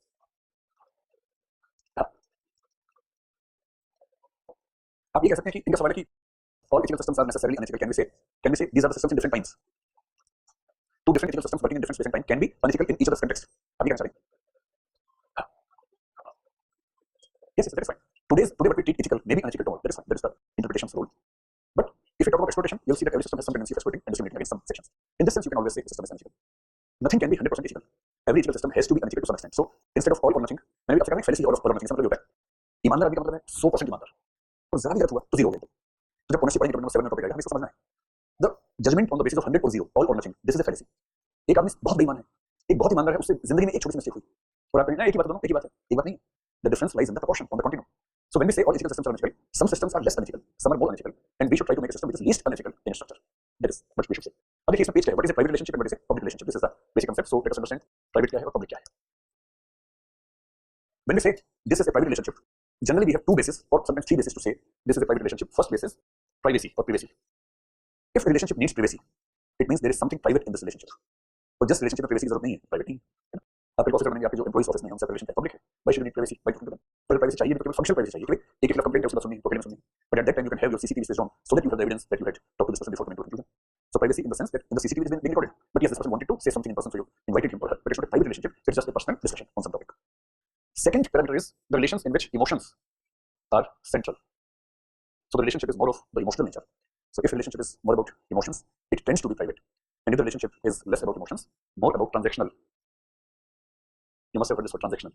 And on the other side, you can say unconditional. If a relationship tends towards being unconditional and emotional, it's kind of private relationship. And if the relationship is transactional or conditional, maybe, it's generally a public relationship. ये दो basic parameters जिनको ध्यान रखिए हम differentiate कर सकते हैं. But what I want to say further is, I always believe in the continuum approach. It's not possible to say this relationship is private and this is public. So let us believe on this extreme X, there is a relationship which is 100% private. And on the extreme called Y, there is a relationship which is 100% public. I would say no relationship exists on X or Y axis. All the relations will be somewhere between X and Y. For example, आपकी life में सबसे ज्यादा private रिश्ता कौन सा होता है? Husband wife का होता है. तो हस्बैंड वाइफ को आप यहाँ रखेंगे, थोड़ा सा इधर रखेंगे. थोड़ा इधर करने का मतलब है कि आपको मानना पड़ेगा कि हस्बैंड वाइफ के रिश्ते में कुछ पब्लिक चीजें होती हैं, कुछ होती हैं. दोनों एक पब्लिक लाइफ जीते हैं, सब जगह जाते हैं, घर में झगड़ा करके तो लड़ाई मसलाते हैं. That is public. तो क्योंकि ये दिखाना होता है कि पब्लिक परसेप्शन क्या है. इतना ही. मान लो कोई पति अपनी पत्नी को पीटता हो या पत्नी पति को पीटती है, इसमें हंसी आ रही है, वो बेचारा पिट रहा है, हंस रहे हैं. सैडिज्म. ऐसे भी घर हैं जहाँ पत्नी पति को पीटती है और इफेक्टिवली पीटती है, एफिशिएंटली पीटती है, सारी नहीं, ठीक ठाक मारती है उसको। स्पेशली गरीब मोहल्लों में आप देखेंगे, जो जो स्लम एरियाज है ना, क्या होता है कि घर एक छोटा सा घर, एक कमरे का घर है, हस्बैंड रोज पी के आता है, आके वाइफ को मारता है, बच्चे ये देखते हुए बड़े होते हैं कि हमारी मम्मी के साथ टॉर्चर हो रहा है, बच्चे मनी मम्मी के साइड में हो जाते हैं, और छोटे एक बार उसने बोला पापा क्या कर रहे हो, पापा ने सूर्य दिया, अब बच्चे बड़े हुए, अब पापा फिर फॉर्म में आए, ठीक है, मम्मी को मारने की कोशिश, मैंने एक रील इंसिडेंट देखा कि मम्मी और तीनों बच्चों ने मिलकर कई सालों का हिसाब बराबर किया, फिर पुलिस को बुलाया, उस दिन उस घर में शक्ति परिवर्तन हुआ, चेंज ऑफ पावर। तो ये बताइए कि अगर कोई हस्बैंड वाइफ को मार रहा है, डोमेस्टिक वायलेंस मामला है, या vice versa, is it a personal matter और it becomes public matter? It becomes public matter. The police has to get involved, and as soon as police gets involved, it has to be public matter. So even the relationship between husband and wife is not a private relationship. और कल को मान लीजिए marital rape को rape मान लिया गया, I see good possibilities of this happening soon. In the Supreme Court, there was two judges, so the division bench was not able to come to a conclusion. They had different decisions. So the matter has been referred to a bigger bench. Maybe in the end of 23, they will come up with a judgment. And there is a possibility. और ये दुनिया में एक जगह नहीं है, दुनिया में लगभग 165 कंट्रीज माना जाता है, out of 200, almost 200 countries, almost in more than 160 countries, marital rape is considered as rape. हम उन छठे हुए 30-40 में हैं जो अलग है, and we have put a special clause in IPC section 375 है, वहाँ 376 में एक स्पेशल क्लॉज है, वो कहती है रेप के बारे में जो पूरा सेक्शन है जो डिफाइन करता है रेप को, उसमें एक्सेप्शंस दी हुई हैं, and one exception says if the incident has been done by the husband over wife who is above 15 years of age, this act will not be construed as rape. Supreme court ने अच्छा कर दिया कि 15 years of age को strike down कर दिया, now it's 18 years, लिखा तो वही है 15 years, 15 साल, 18 years से कम किसी और के साथ करना रेप है, अपनी बीवी 15 की तो रेप नहीं माना जाएगा, तो 15 तो हट गया, पर अभी साफ लिखा है, इंटरप्रिटेशन वही है, if a husband rapes his wife it is not a rape. और ये सुन के अजीब सा लगता है कि this is the reality of only 30-40 countries, in all other countries marital rape has been accepted to be a crime, in some countries it is equal, sometimes in some countries it is less crime than the rape done by committed by someone else. अगर marital rape को मान लिया हमने, तो husband wife relationship में जो public element है और प्राइवेट एलिमेंट है, क्या पब्लिक एलिमेंट और ज्यादा नहीं हो जाएगा? केसेस बनेंगे, एविडेंसेस होंगे, कोर्ट में बहस होगी, एंड फेमिनिस्ट जनरली से द पर्सनल इज पॉलिटिकल, ये बहुत फेमस स्टेटमेंट है फेमिनिज्म में। जो लोग एंटी फेमिनिज्म हैं, they generally believe the personal should be separated from the political, the state should not intervene in the family system, the family system is sacred and the state has no rights to enter the families of the people, and the feminist say if the exploitation is taking place within the family, within the home, how can state stay away from the family? It has the responsibility of controlling all the violence happening in the domestic area, and that is why when in 2005 domestic violence act came, there was a lot of human cry that state is intruding the privacy of the families of the people. तो इसलिए कहते हैं कि there is no private relationship, there is no public relationship, हर एक में हर एक का angle आ जाता है। चलिए, अब कुछ रिलेशनशिप बड़ी अजीब सी होती है, वो है प्रोफेशनल, और एक एलिमेंट प्राइवेट वाला जाता है। फॉर एग्जांपल, आप किसी साइकोलॉजिकल काउंसलर से कभी मिले मान लीजिए किसी वजह से, what is the relationship between the psychological counselor and his or her client or patient? It's professional, so it has to be public, but there is an understanding that the counselor will keep the privacy of the client intact. So the counselor is supposed to maintain the privacy, and this is not only about the counselor; it's also about the doctor and the patient, because patient will tell few things which are very personal, but he or she has to tell to get treated. This also happens with the advocate and its client. The client has to tell everything, even if he has done something wrong, he has to tell, and then advocate has to save him. और advocate बोले कि हुजूर नहीं बता देता हूँ, मुझे बताया इसी कैसे मर्डर किया मैं बताऊँ, तो ब्रीच हो गया, तो ब्रीच ऑफ प्राइवेसी हो गया, तो ब्रीच ऑफ कमिटमेंट है। In the same way, the chartered accountant and his or her client. So in several professions, the professional person has to maintain privacy and confidentiality about the information received from his or her client. So privacy element comes here, but emotional element doesn't come here. So we have to keep this relationship between private and public. Public का basic मतलब है जो आपकी relationship किसी public office के साथ है, for example relationship between the DM and the resident of the city, this is general public relationship. और फिर एक बात है, आपकी कंट्री में कई डीएम बने, do you have equal respect, equal emotions for all of them? For some you have deep respect, deep emotions, and as soon as you start developing emotions for the prime minister, the relationship between you and the prime minister is not strictly public, it starts becoming personal, private. तो private और public relationship को exactly you can not separate like black and white, it's grey, light grey, super light grey, blackish grey, greyish black, whitish grey, etcetera, and that is what we know as continuum approach. Understood? अब मान लीजिए simple सा question है, ये तो question था जब आपसे पूछे do you really believe relationships can be divided into private and public, तब कैसे लिखेंगे पूरा कौन सा बनाएंगे, but if I simply ask you what are the differences between the private and public ethics in private and public relationships?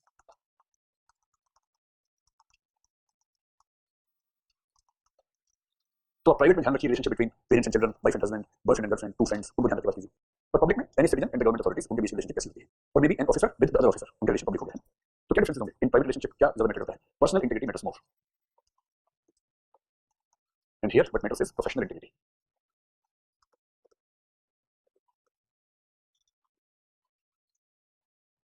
जो public relationships होते हैं उसमें क्या होता है, code of conduct, code of ethics सब काम करते हैं, और प्राइवेट में क्या होता है, पर्सनल एथिक्स, और यहाँ code of conduct, code of ethics, rules, laws etcetera. अगर पब्लिक रिलेशनशिप में कुछ गलती कर बैठे तो फियर किस चीज का है? Fear of punishment and fear of criticism. So in public relations we tend to be upright because of the fear of criticism and fear of punishment. Personal relations में पनिशमेंट और फियर ऑफ पनिशमेंट होता है, fear होता है fear of guilt, fear of loss of relationship, fear of guilt feeling, loss of relationship, trust issues. Yes, क्या हो गया, क्या हुआ, किसने कहा था, आपने कोई हंस गया, थिंकिंग वाले। तो फियर ऑफ गिल्ट फीलिंग की बात हो गई, यहाँ हो गया fear of criticism, private and public relationship. और क्या होगा, एक पॉइंट और बताइए, तंत्र रेसिप्रोसिटी से अच्छा सोचते कि आप ये बताएं कि आपने एमएलए चुना, एमएलए और रिलेशनशिप क्या है, पब्लिक, ठीक, और एमएलए ने अच्छा परफॉर्म नहीं किया, will you forgive him or her, or will you change this person in the next election? Change करेंगे. So there is very less scope for accepting the imperfections in a public relationship. ठीक, मान लीजिए आपने अपनी choice से husband wife चुना, इसमें क्या बात? अच्छा, अपनी चॉइस से चुना, इसमें ऐसा कहाँ होता है? अच्छा, मान लीजिए चुना और 3-4 साल में आपको लगा कि उतना परफेक्ट नहीं है, उतना परफेक्ट नहीं है जितना हमने सोचा था. नहीं, चेंज तो कर देंगे, लेकिन इसको चेंज करने का फैसला and the decision to change your MLA, do they need same level of acceptance और you will be able to accept more imperfections in personal relationships than in public relationships? इसको हम बोल दो. हाँ, तो मोर टॉलरेंस फॉर imperfections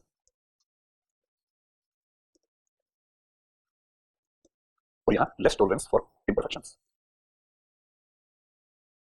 और इसकी वजह वही है कि ट्रांजैक्शनल रिलेशनशिप है. ट्रांजैक्शन का सिंपल मतलब है ऑलवेज इन ट्रांजैक्शन मोड कि भाई मैंने तुम्हें ये दिया, तुमने मुझे क्या दिया, मैंने तुम्हें वोट दिया, तुमने सड़क बनाई नहीं, ना करो. ट्रांजैक्शन थी, you fail to respect the transaction. पर फैमिली में अब मम्मी से को मम्मी मैंने आपको फोन पे घंटा बात किया से, हम क्या खिलाया मुझे उससे तक ऐसे नहीं बोलते कि ट्रांजैक्शन नहीं है, it is informal personal emotional relationship. तो क्योंकि इमोशंस का मामला है, so you are ready for the more imperfections. Dependency कहाँ हो सकता है? प्राइवेट में you are more dependent on the person, person specific dependence होती है, मोर डिपेंडेंसी और मोर डिपेंडेंस. पब्लिक रिलेशंस पे डिपेंडेंसी कम होती है because they are not following the core of your life. That's dependency. कुल मिला के 100% इस पे आएगा तो, है ना? चलिए, ये भी हो गया. अब इसके बाद एक अजीब सा वर्ड आपके सिलेबस में टॉपिक में लिखा हुआ है, and that word is dimensions of ethics.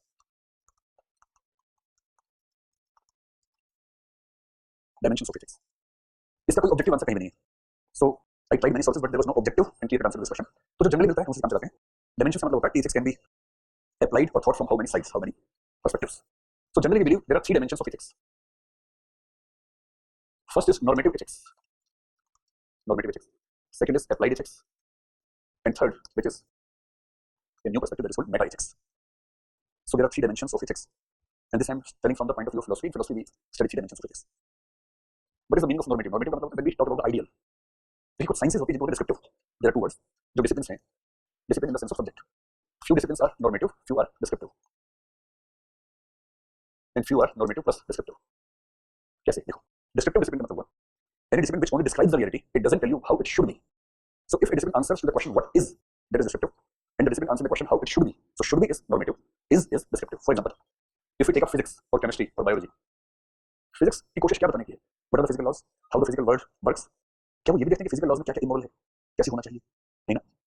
Her atom के अंदर प्रोटॉन, न्यूट्रॉन, न्यूक्लियस में बैठे हुए हैं, इलेक्ट्रॉन चक्कर कर रहा है. आपने कभी फिजिक्स में पढ़ा कि this is so rude. Electrons have been rotating without any break. They don't have a 5-day week. They have to work 24/7, and these 2 feudal lords are sitting in the center without contributing to the labor being done by the proletariats known as electrons. It's only parameter because physics has nothing to do with what should happen. It just tells you what is happening and what is the reality. So any subject which tells you what is reality is descriptive. Any subject which tells you what should happen. So the subjects answering the should are normative, and subjects answering should as well as is are normative and descriptive. For example, PSIR. Political science people say we are science, political science. But in science, in paper when they study what Plato believes about the ideal state, and this is the ideal concept of Karl Marx. How is it science? In science, how can you discuss ideal state? So PSIR paper 1 part 1 is purely philosophy. In the remaining parts, they are studying scientifically what are the systems that we have, what are the objective issues with them, what can be the objective solutions, etc. They become science. And in PSIR, there is a concept called behaviorism. That is a proper scientific approach of studying political science. आप समझ गए आपको? तो हम ethics के बारे में कहते हैं कि ethics एक normative dimension है. Normative ethics means all the thinkers who have given theories about the ideal ethical systems. That is normative part of ethics. Normative theories 3 तरह की होती हैं. The first is deontological theories or deontology. Second क्या होगा? Teleology. And third is virtue ethics. Virtue ethics. So in dimensions of ethics, in the first part, there is normative. There can be 3 types of normative philosophies or normative ethics. First is deontology, second is teleology, third is virtue ethics. Deontology is about rules. Rules are ultimate or absolute. Rules are the absolute ethical standards. और केवल एक नाम ध्यान रखिए फिलहाल, can't. Immanuel Kant, he believes in deontology. Teleology says what? The results are crucial to decide ethics. Results are crucial, or the result is crucial to decide morality or ethics. जिस चीज का रिजल्ट सबके लिए अच्छा है that is moral, जिसका result खराब है दैट इज इमोरल. और सिर्फ एक नाम याद रखना होगा, जेएस मिल. कम से कम 10-20 रूल्स रहेंगे, अभी हम फिलहाल एक नाम रखेंगे, JS Mill is the main account of this approach. Virtue ethics belongs to Socrates, Plato and Aristotle. Socrates, Plato and Aristotle. इसका मतलब क्या होता है? एक सेंटेंस में समझना हो व्हाट इज वर्च्यू. आपने कंसेप्ट समझा value. Value internalised is virtue. if someone internalizes a value, it becomes virtue. So simple. For example, justice is a value, punctuality is a value. Okay? Someone tells you be punctual, you say yes, yes, I will be punctual, but you are not able to be punctual. You try hard, but still you are not able to be punctual. So this is a value. You want to have this value in your personality. But as soon as this value gets internalized in your personality, and now you have not even to think before doing this, it has become a normal part of your personality, and people have trust that if you have given some time, you will reach before that time. और आपको सोचना नहीं पड़ता, आप automatically pilot mode में आप punctual ही हो गए without having to think for that. अभी बन गया वर्च्यू.